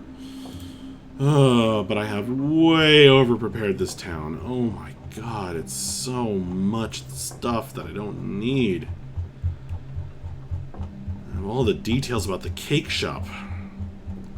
Players are never going to go there. Alright,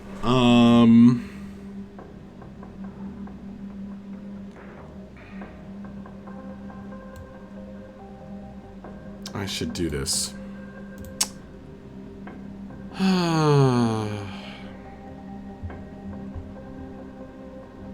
Alright, so this is going to go under the governor's mansion.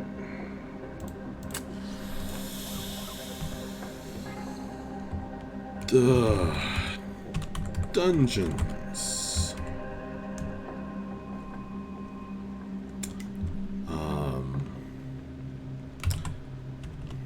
Okay. Located. So the governor's mansion is kind of this old keep, this old tower, around which this more recent building has been built. So it's actually this tall tower and large wooden construction around it with this kind of gatehouse. It's quite well fortified and large, but it's kind of has this old core, and which also extends below the ground, where they have the dungeons. Okay. Located beneath the governor's. You know what? I'm going to try to keep from over-preparing by using the power bullet points. Governor's mansion. Mostly used to keep drunkards out of trouble while they dry out. Let's see. What's his friggin' name?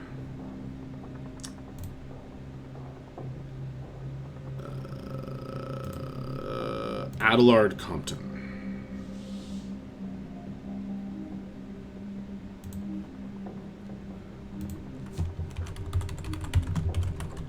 Okay. Also occasionally used to keep those who disturb peace and cause problems for the profitable businesses.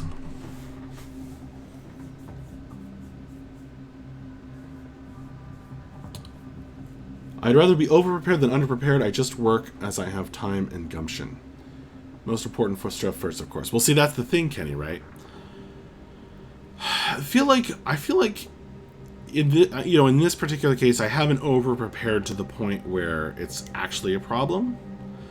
I've only overprepared stuff that I'm not really going to use. But it's possible to overprepare something and then just be so focused on stuff that you prepared that the players aren't going toward that you end up railroading them into it. So that's what I want to avoid. And also I want to kind of be able, because role-playing is a conversation between the GM and the players, right? It's not me telling them a story. It's a back and forth. So I want to kind of lay down the track before the train rolls over it. Just before it rolls over it as much as possible.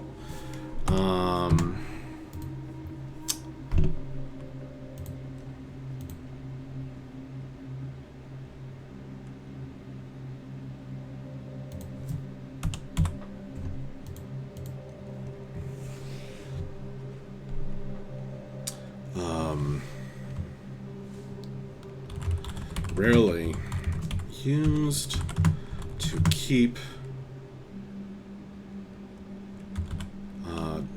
to keep people quarantined or punish them for crimes. Alright. So, the reason I want there to be a sick dwarf in the dungeon.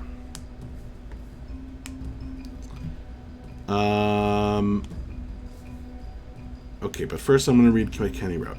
I've seen many games derailed, and people just meander or take their time, nickel and diming or doing literally nothing.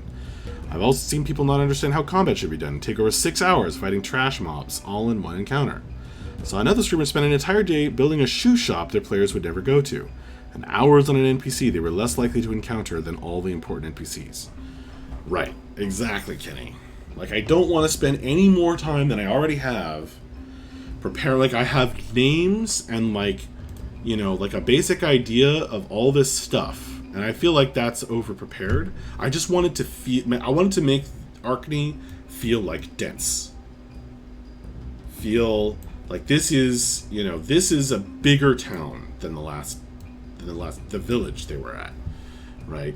So I wanted to have a name for everything, all of these shops. I discovered through experimentation that if a place didn't have a name, the players assumed they couldn't go there.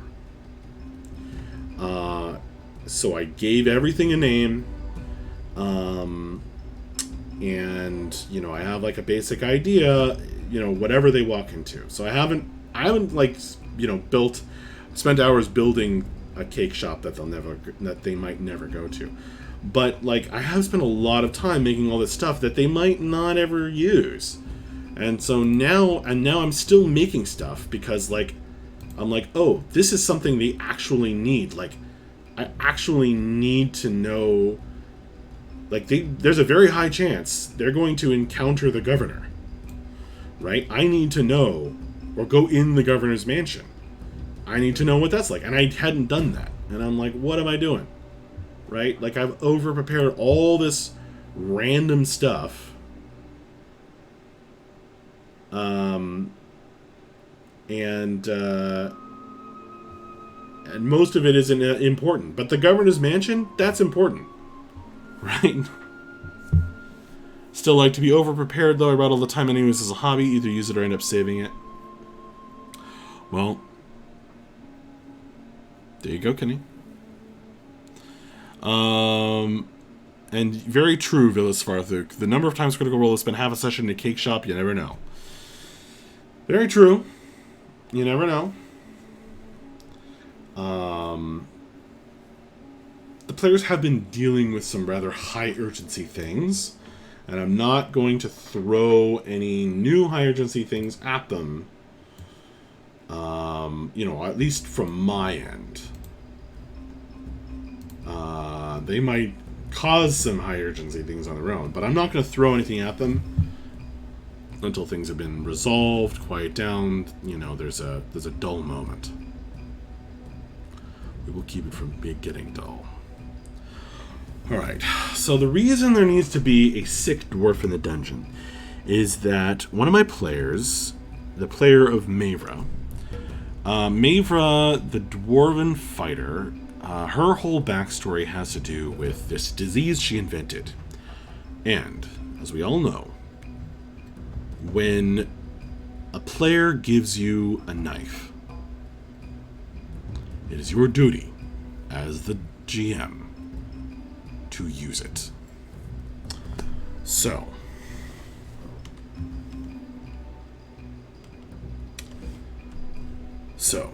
I'm going to create an NPC, and I don't have any specific needs for this guy. Not yet, anyway. Not yet, anyway. So I'm gonna get some inspiration.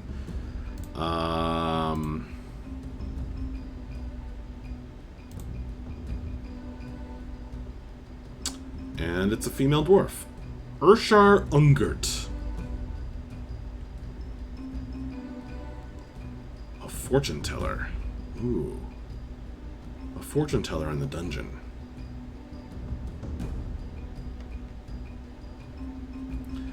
Mine is not going to be a level 9 sorcerer. That is not happening.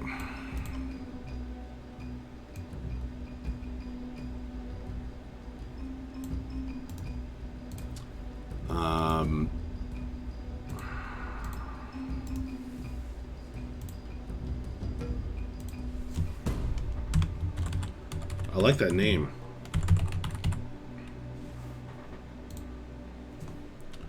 Urshar Ungart. Prisoners? Is that the right word?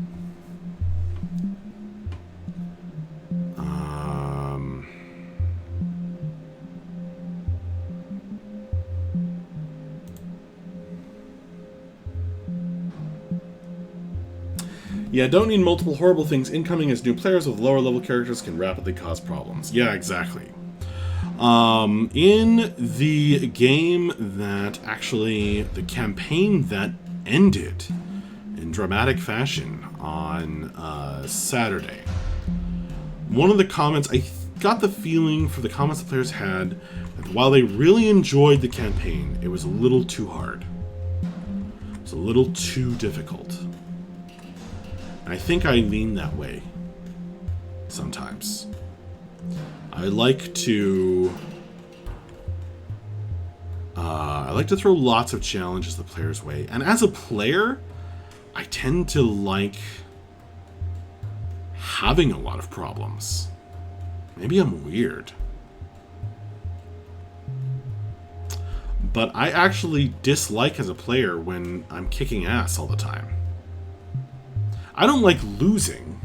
You know, I don't like feeling like I had no chance or like I screwed up. And I don't like feeling like I screwed up and cost us the battle or the story or whatever. But I like it when there's a lot of problems. And maybe I'm weird because I don't know if everybody's like that.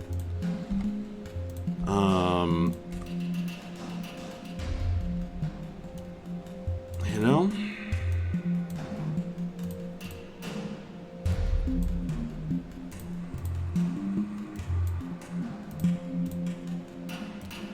So I'm trying to not make this too hard. I'm just going to let them resolve everything that's going on right now.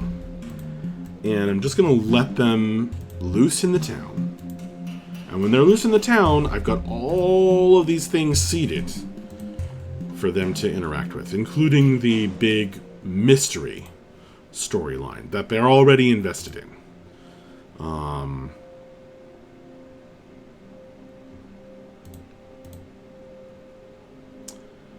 Alright. Urshar Ungart. Description: attacked a woman.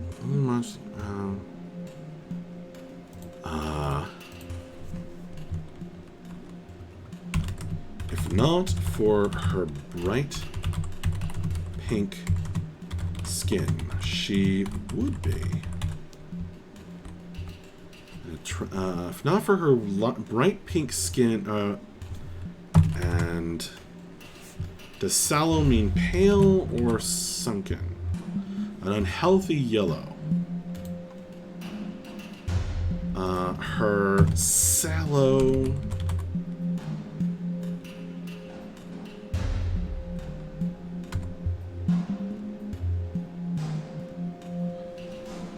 Is that too many colors? Yeah. Not for her bright pink skin and sunken features. She would be an attractive woman.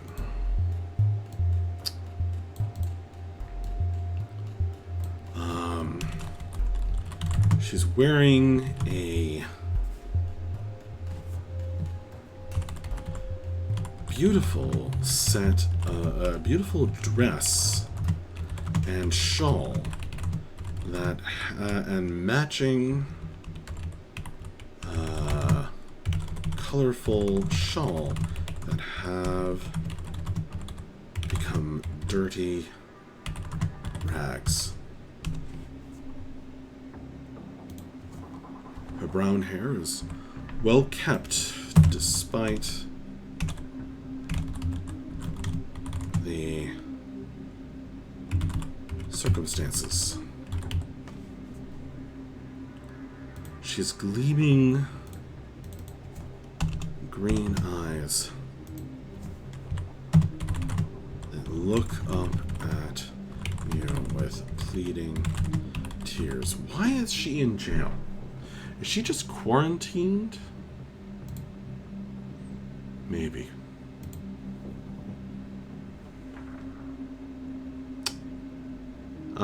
Kenny says, if people are skillful, I tend to have actions with consequences.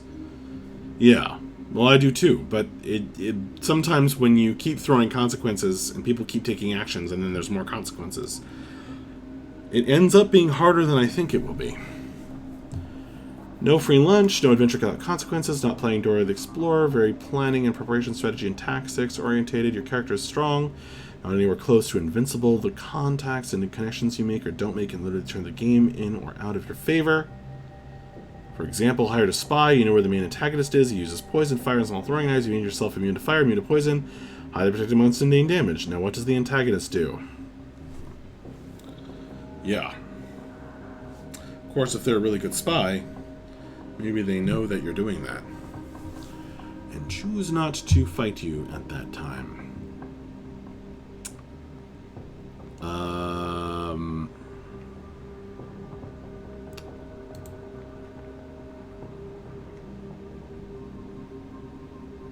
Alright. She literally... crime. I need the jailer.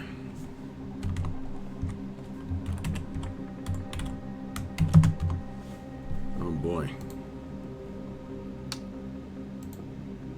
Yeah, he or she should be human.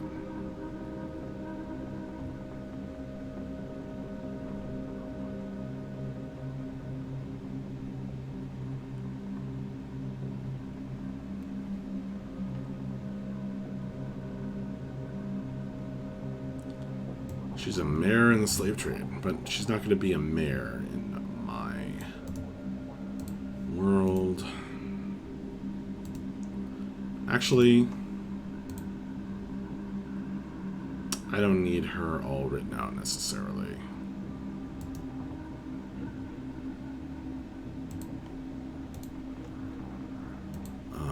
What was her name? Ermina Upton. I like that name.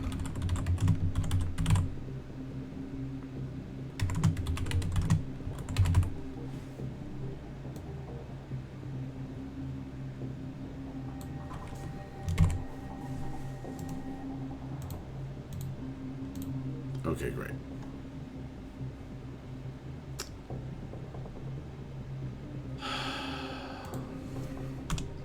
None being held as precaution, held under quarantine. She's not been quarantined at her house.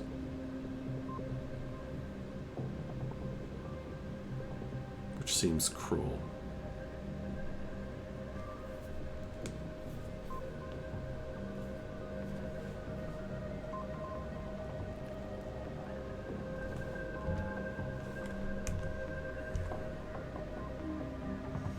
Maybe that's something the players can do something about. It will certainly make them very, very angry at the governor and or anyone involved in imprisoning this sick dwarf.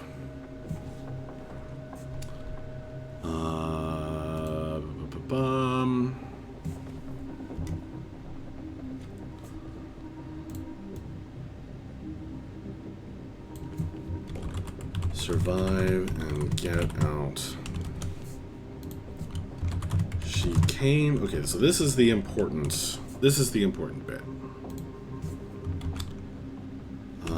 Urshar came down with the pink chill mysteriously about a week ago.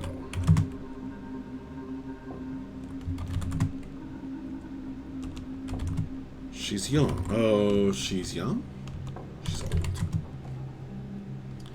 She's old but tough. And has survived thus far.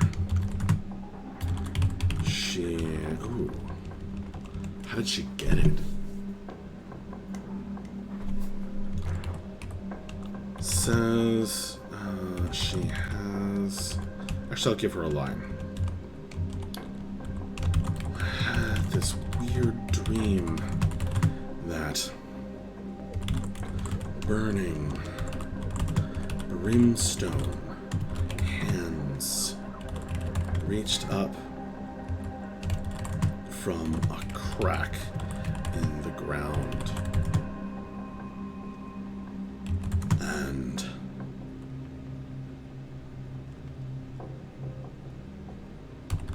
grasped my very heart. I don't know how she'll talk yet.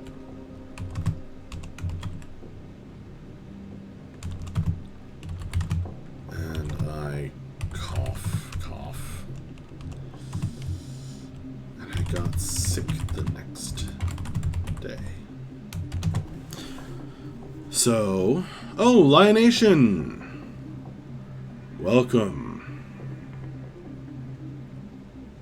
Good to see you, my friend. Look at you with your 1-month subscriber and your sub-gifter icons.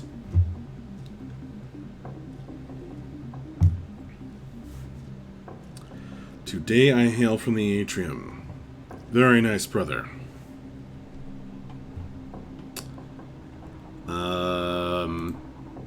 Okay. So, the pink chill.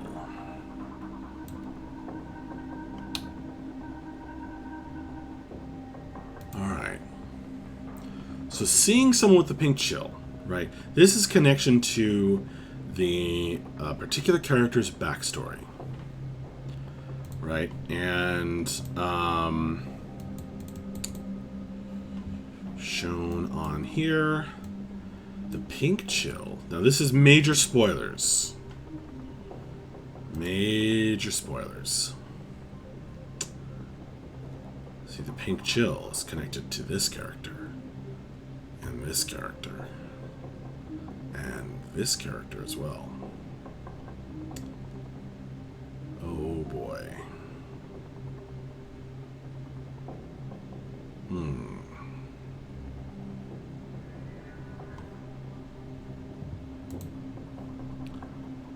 Okay.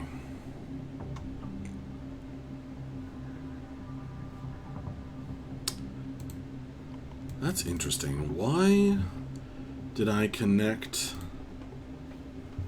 Lord Rothdal? He needs his own entry in my notes. I know his relationship to everything over here on the left. And even I know a bit about his connection to this character. What is his connection to the pink chill?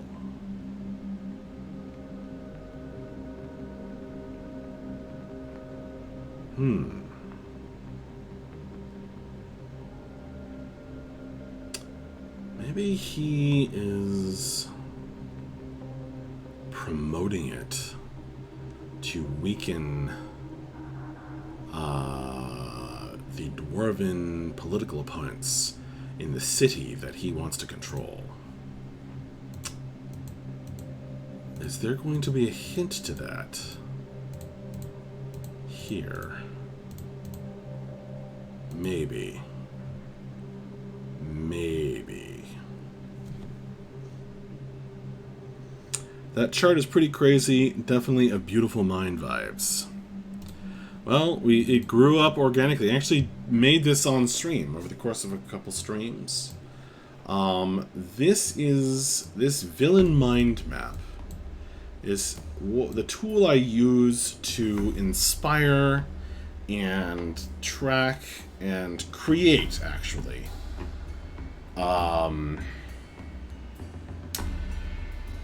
A vast conspiracy.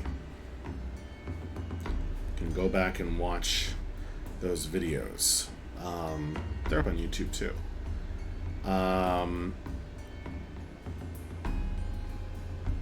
But this is how I inspire myself to come up with all these ideas. All these ideas for a vast conspiracy.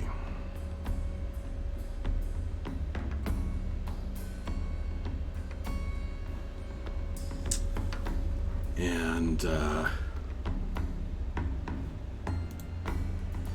because I made it, you know, kind of just crazy like this, you know, I've made all these connections that inspire ideas rather than planning it all out, only to have the players break it.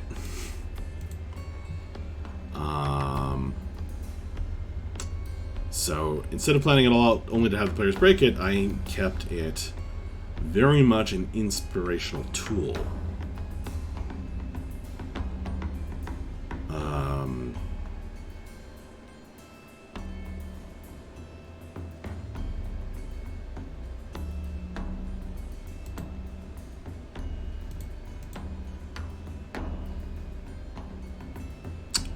Case in point,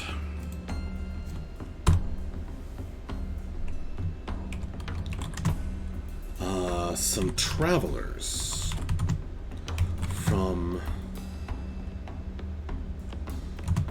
a far off city to the west gave me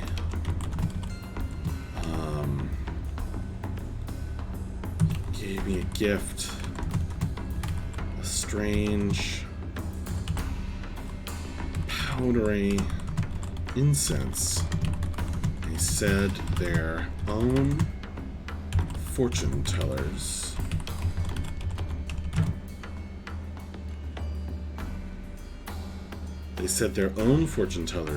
used to induce visions.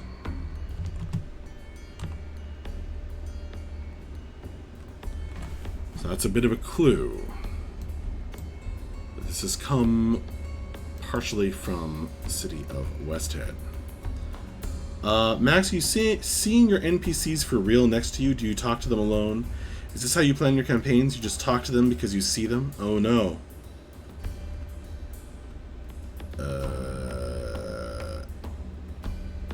Was I talking to them? What I'm doing right now is I'm writing out some lines of dialogue for this NPC to say.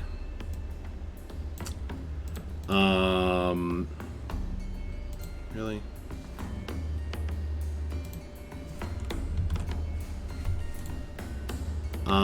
For this NPC to say that I can just pull out in conversation.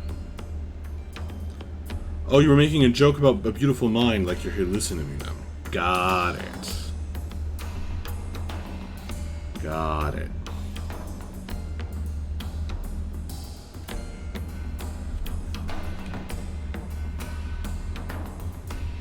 Good movie. Gosh, that's the one prisoner.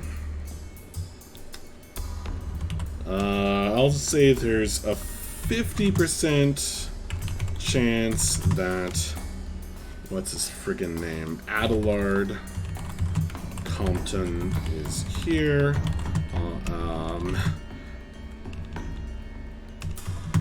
Sleeping off his liquor in a cell at any given moment. So this character has shown up in the game before, mostly as just a random NPC for our swashbuckler to take down. He's a peeping Tom who is always drunk.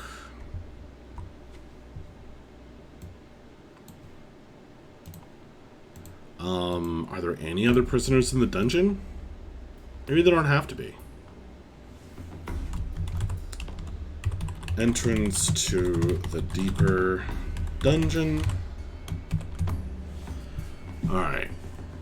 So I am just going to randomly generate some ideas for dungeon names.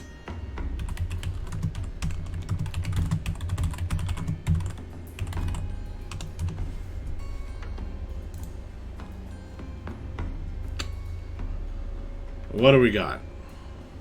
Crypt of the Mad Witch. Oh, I guess I could call it...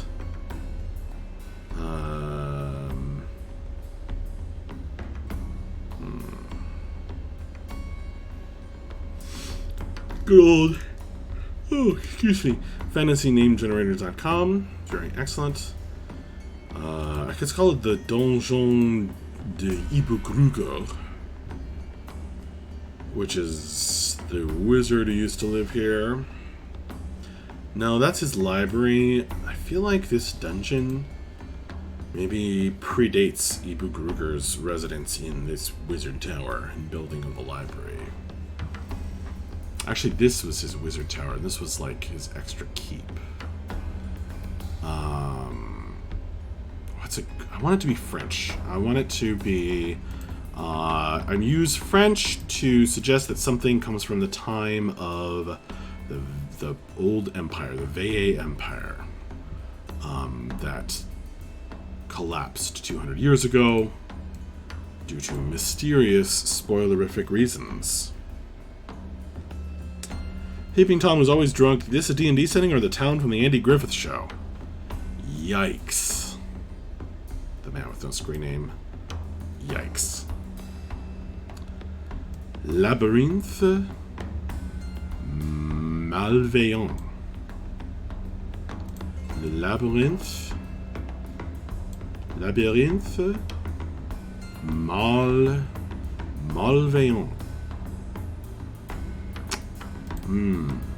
Les grottes du démoniste occulte. That doesn't sound right. My accent is bad. Is this Anonymous Panther?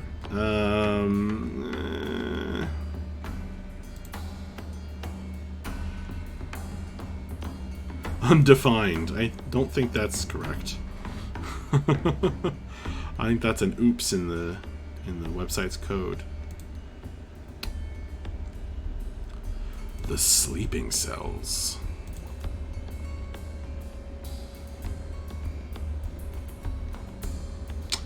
What dungeon name should we go with?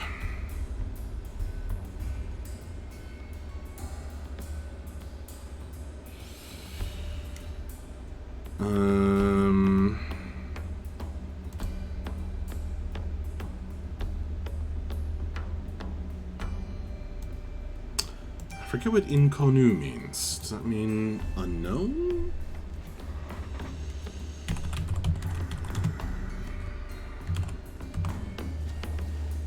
Yeah. Inconnu. Les caves de l'empereur inconnu. That's kind of neat. The unknown emperor.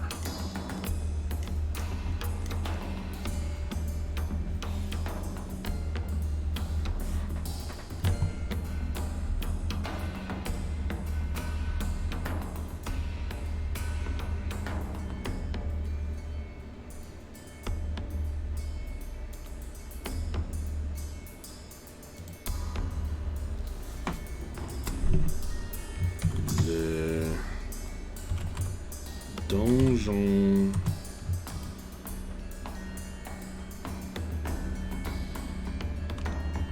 de Perle Inconnu. It's kind of long. The Unknown Dungeon?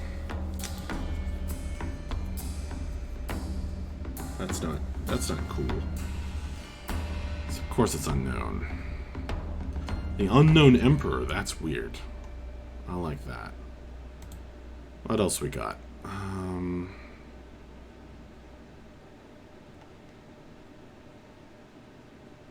don't know what this means.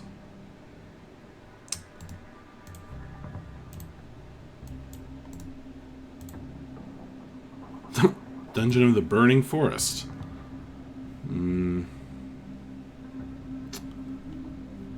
The Dungeon of the Unknown Emperor.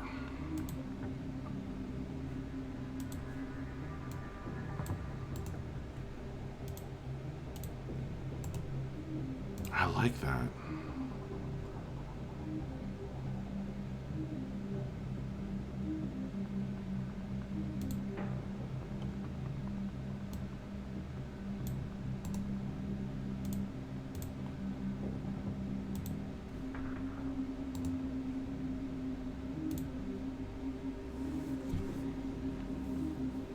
That looks like it's exactly the same. What did I do wrong before?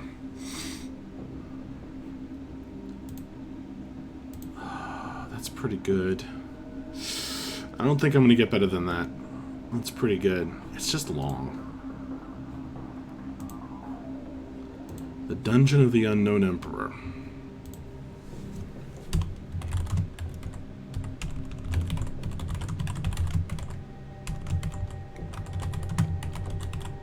I'd like for it to not be called the dungeon, actually. How about, what's the word for tower in French? Like a buried tower. Oops. I forgot. Why can't I remember? I should know the word for tower in French. Right, la tour.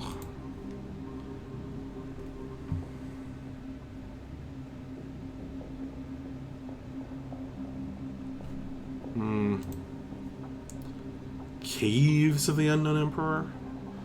Are there caves down there? Crypts? A maze?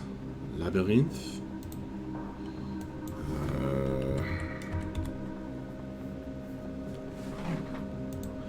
Make it even longer.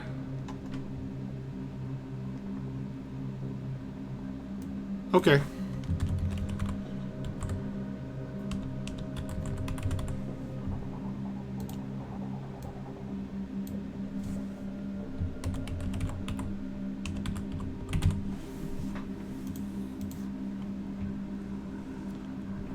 That's kind of neat. Cool. Oh, wait, is that female?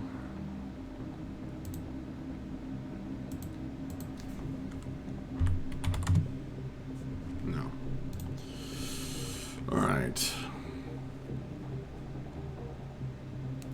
Le labyrinthe de l'empereur inconnu. Or the labyrinth of the unknown emperor.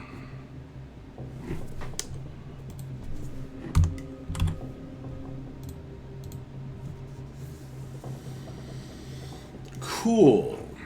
So in my world, in the world of the Wildlands, there's Old Common and New Common. And the New Common is English, and the Old Common is French.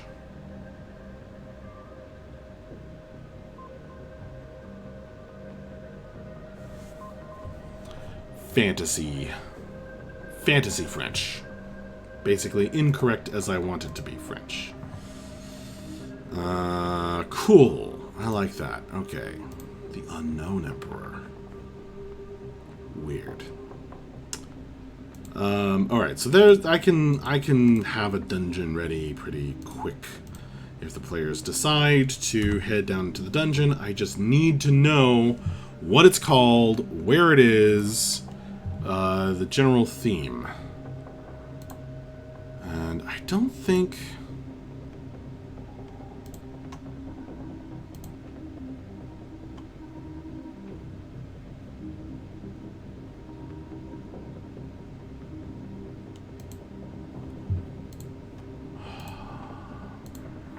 Do I want to add anything? I don't have any other ideas for this dwarf with the pink chill.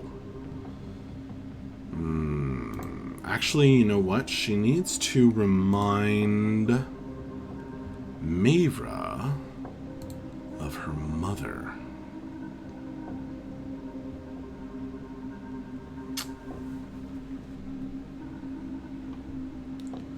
Because that's Mavra's power.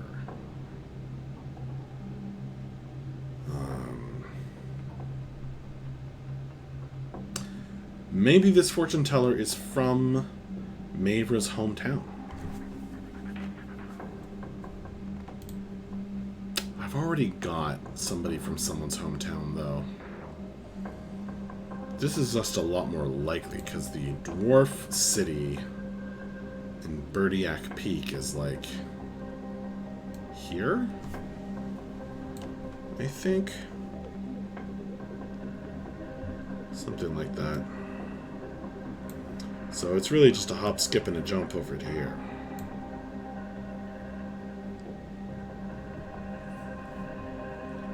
Let me double check that that's where it is.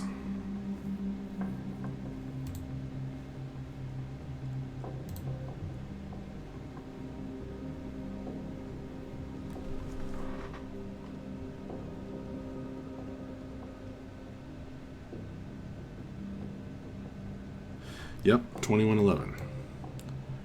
That's Birdiac Peak, and whatever the dwarven city's name is, Deldam. Where there is a great dam under the earth, holding back boiling water and lava.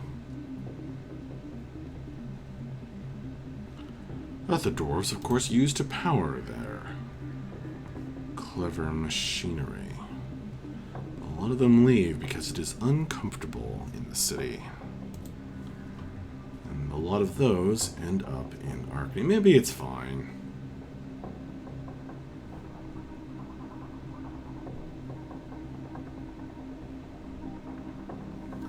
Two people from people's hometowns? Yeah, it seems fine.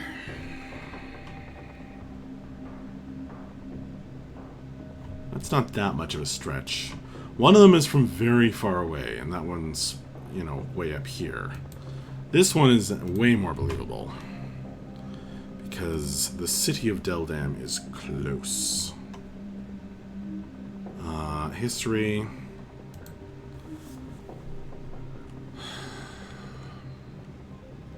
Born to a banker?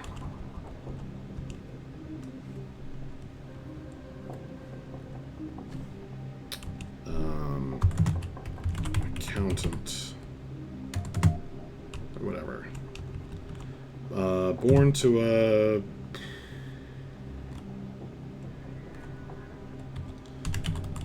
born to a fortune teller.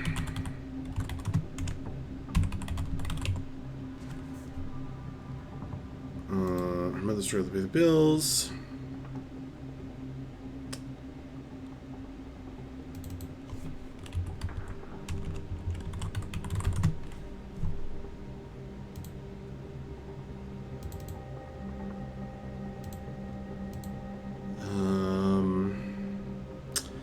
To a fortune teller in the city of Deldam, the dwarven city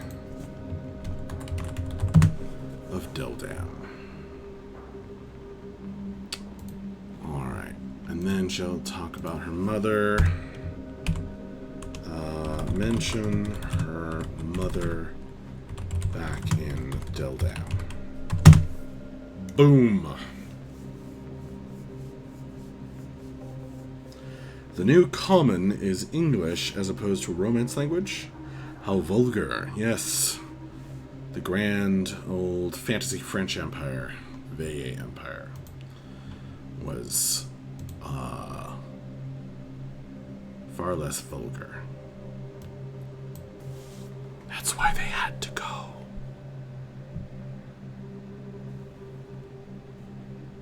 The gods could not allow it any longer. Alright.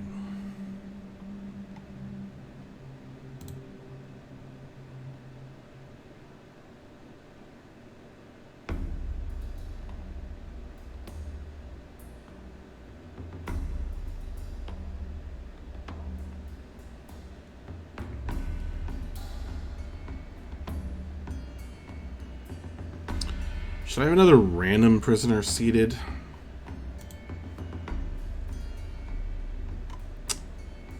Yes. It's all women down here. Let's put a man in. Arnold Bradshaw.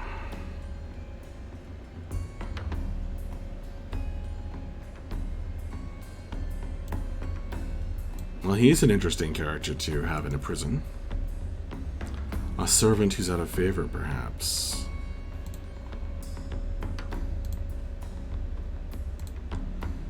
I'm not going to use him whole cloth, but it's just there as inspiration, of course.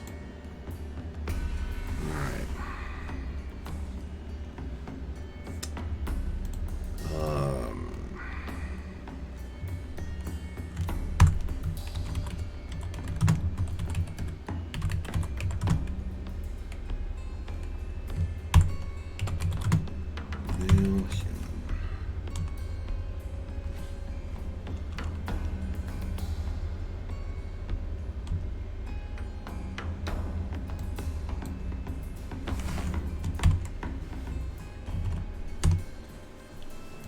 Excellent.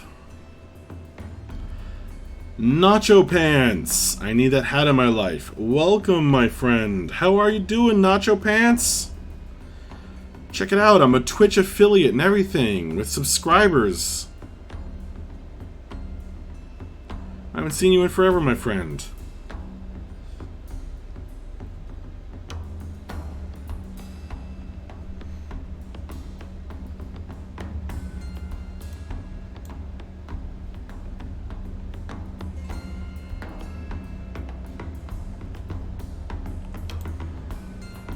Actually, the question is, what special stuff should I do for my subscribers? I was thinking of making the random encounter twist generator that I made available to those folks who have been kind enough to do so. Those awesome people. Skill checks for nighttime. I haven't done that. It's all in my head, though. Monster attacks win over NPCs. I've already got that sort of written down. I do need to a further hill giant adventure in the ruins. Actually, I haven't detailed the giant attack.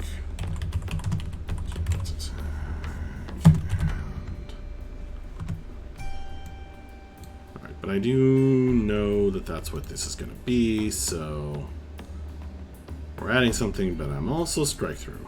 Alright. Oh, I need to pick a mushroom voice. I need to edit Equitus's dream to send them somewhere.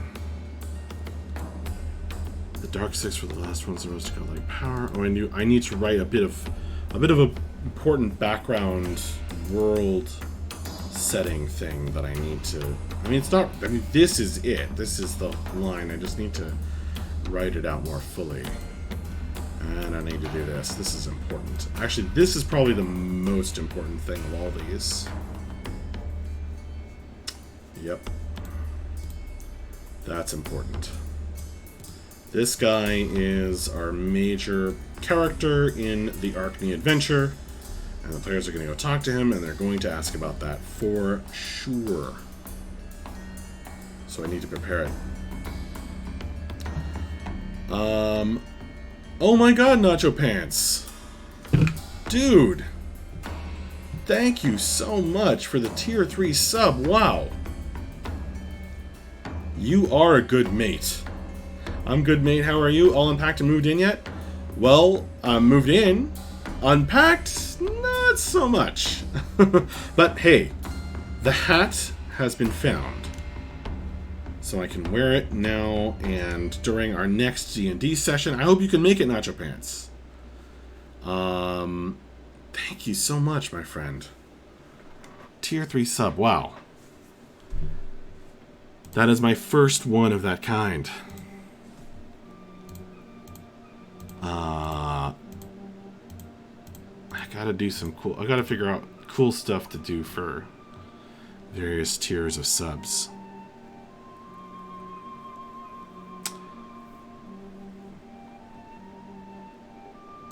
Maybe tier 3 is like... You get to write out like a major NPC, not like a background NPC that might, you know, randomly become major, but like a major NPC, one that's like already going to be an important character. And get to invent that. That would be pretty cool, huh?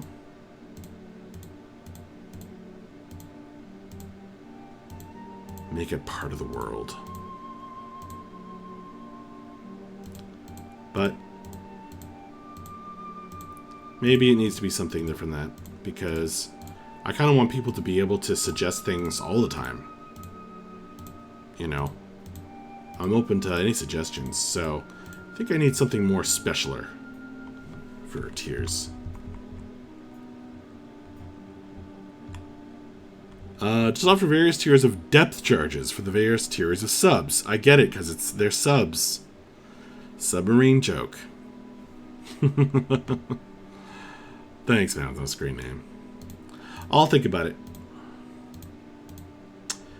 Okay. If I get one more thing done tonight, it should be this.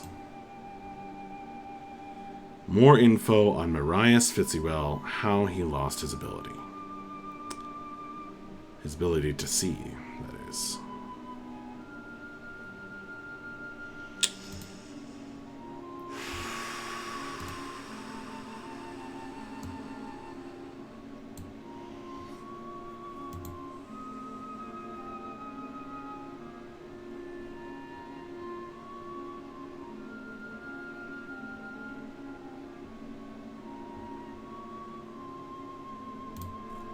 So Marius Fitzywell is a blind former artist. In fact, he was a great artist. He was going to be a remaker of the world through a painting. Failed due to blinded. Can't find him when he's not creating new paintings as the great bard of painting. So one question is, who's after him? Right? Who's after him? Well,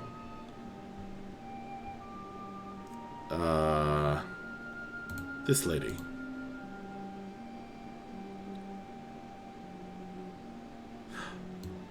Oh, yes.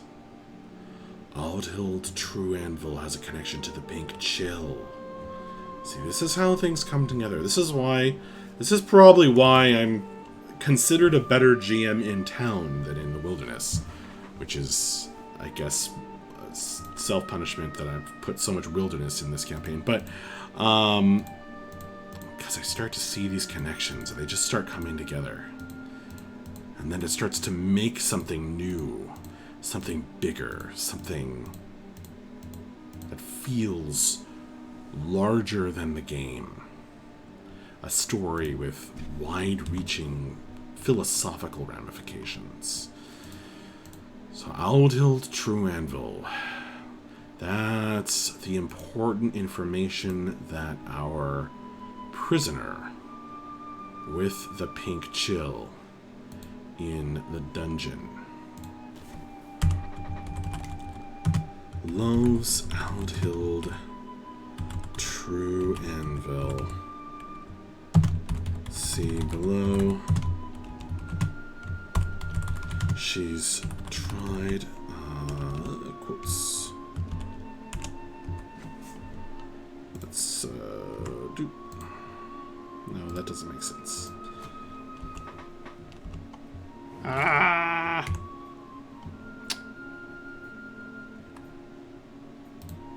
There.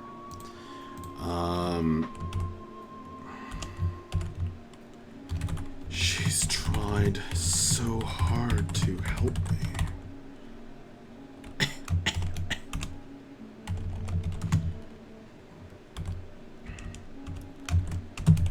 Paid me fines and everything.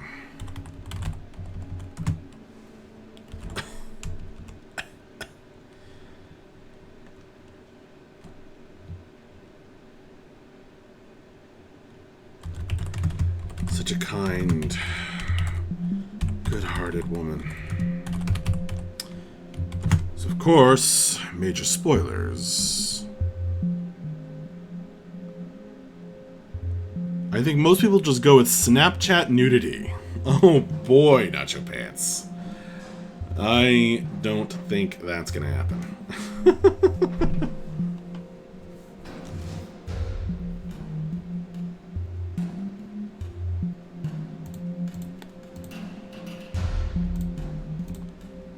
So this is big.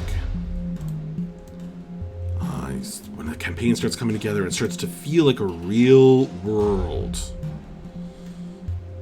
And there's just all these little clues and stories for the characters to find, to follow up on. So it all comes from them.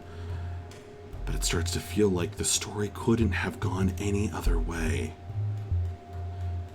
And the more they thrash around, the more they spin their own web of story that they're caught in.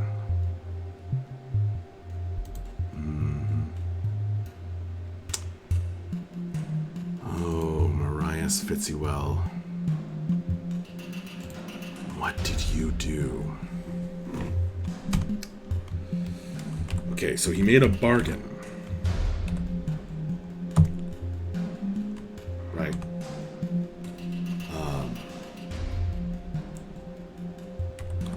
Greater enemy. So there's somebody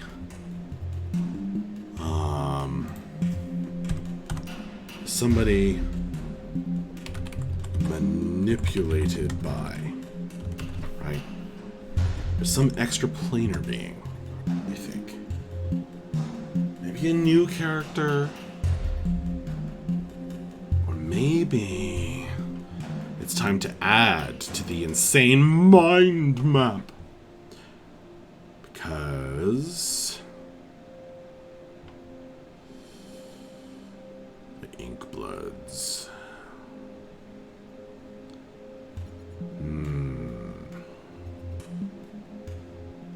I really want to erase the Circle of Spores. What if I erased the Circle of Spores and just made all these connections to the Inkbloods instead?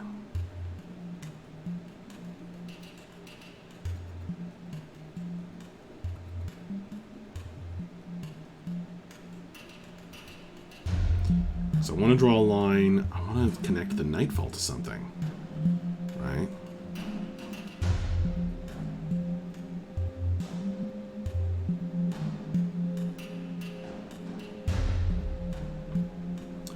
What if the Nightfall was connected to this poor guy?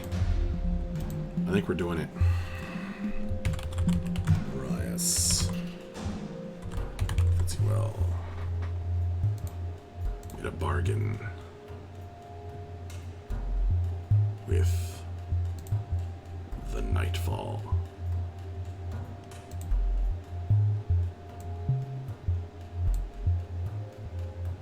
And so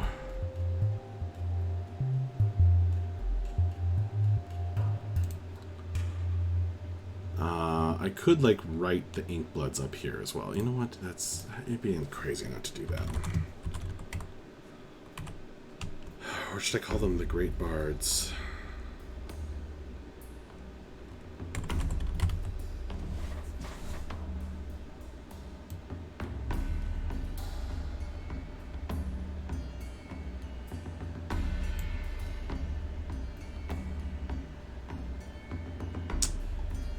making this a little more confusing.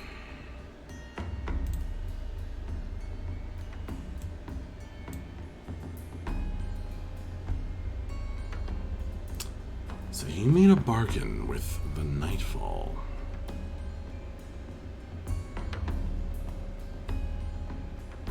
And the Nightfall somehow... Is that his greater enemy? Seems like it would be easy for a being of this power to kill him if it wanted to. So there may be something else going on, some other in-between character.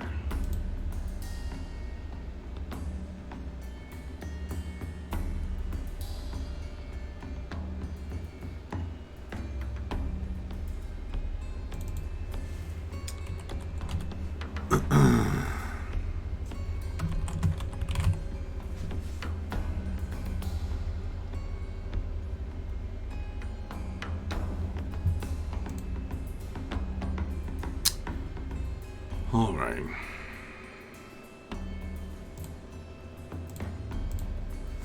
So these are, at least I know the major things I need to figure out. Was, oh, I said was blinded by...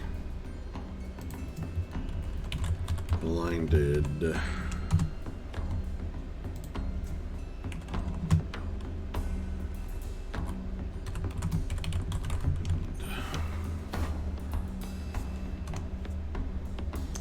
I need to figure out exactly what the circumstances were where he was blinded. Perhaps they were followers of the Nightfall.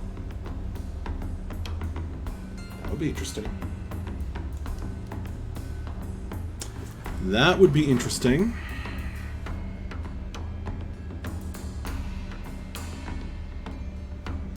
Give this evil god some kind of lieutenant. Revolutionaries against the Bay Empire, which is over here. Maybe I should put him over there, actually.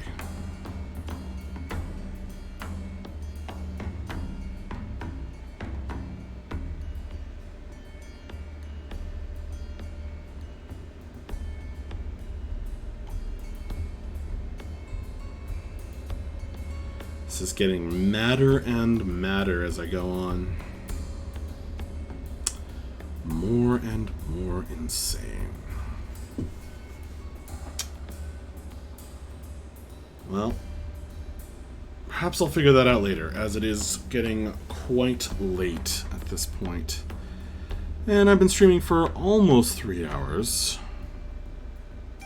Should I make it 5 more minutes to make it a nice even 3 hours?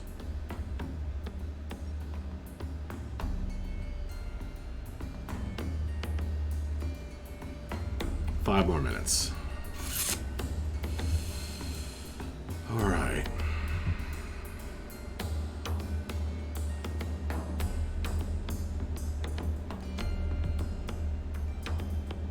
So who...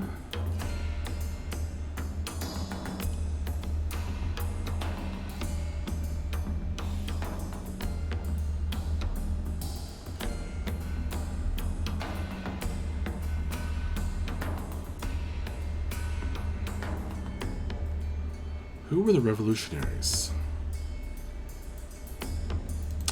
Or what group was making a bargain with the Nightfall?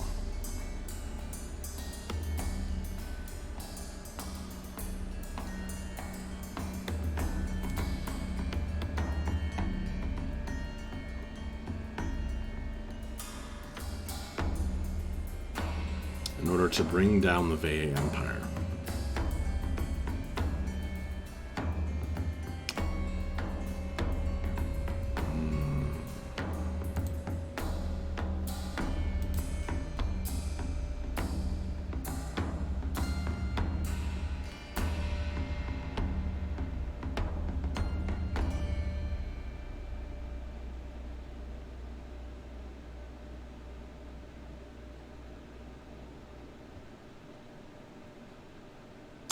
The Acolytes of the Nightfall.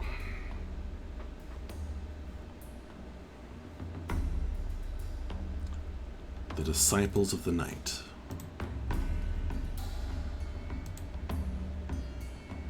Or perhaps the Fallen.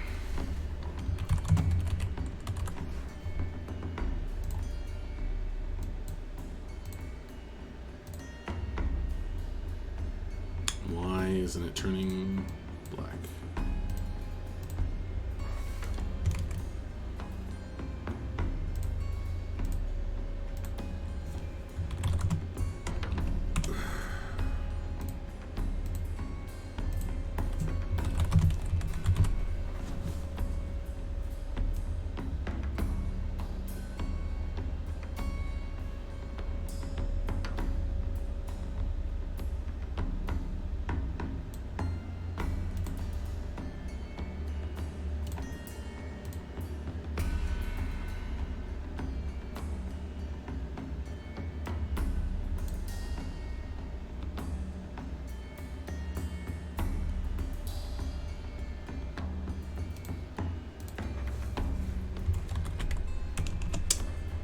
I have resisted putting things on here twice up until now, but this is getting really difficult to avoid.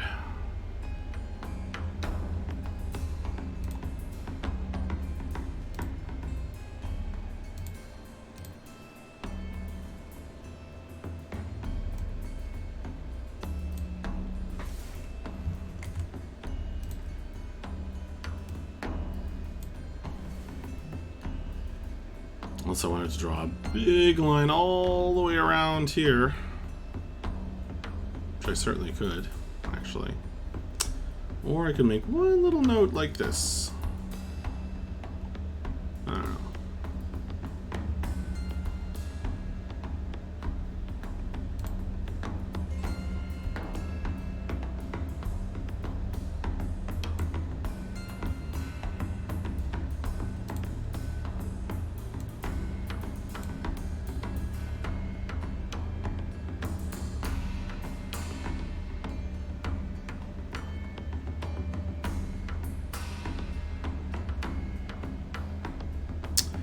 Alright, folks.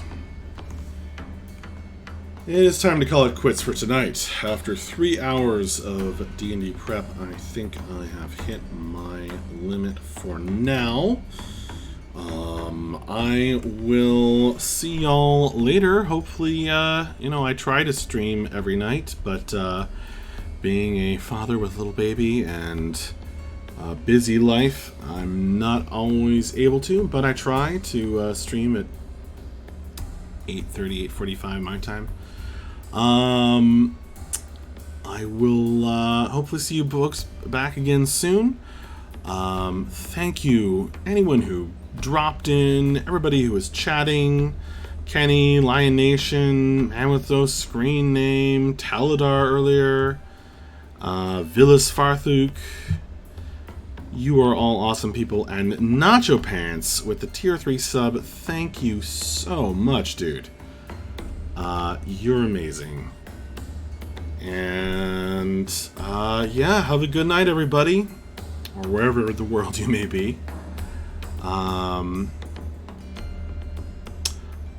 so glad you've enjoyed. I'll see you folks back here again very soon. Thank you so much. And good night. Bye-bye.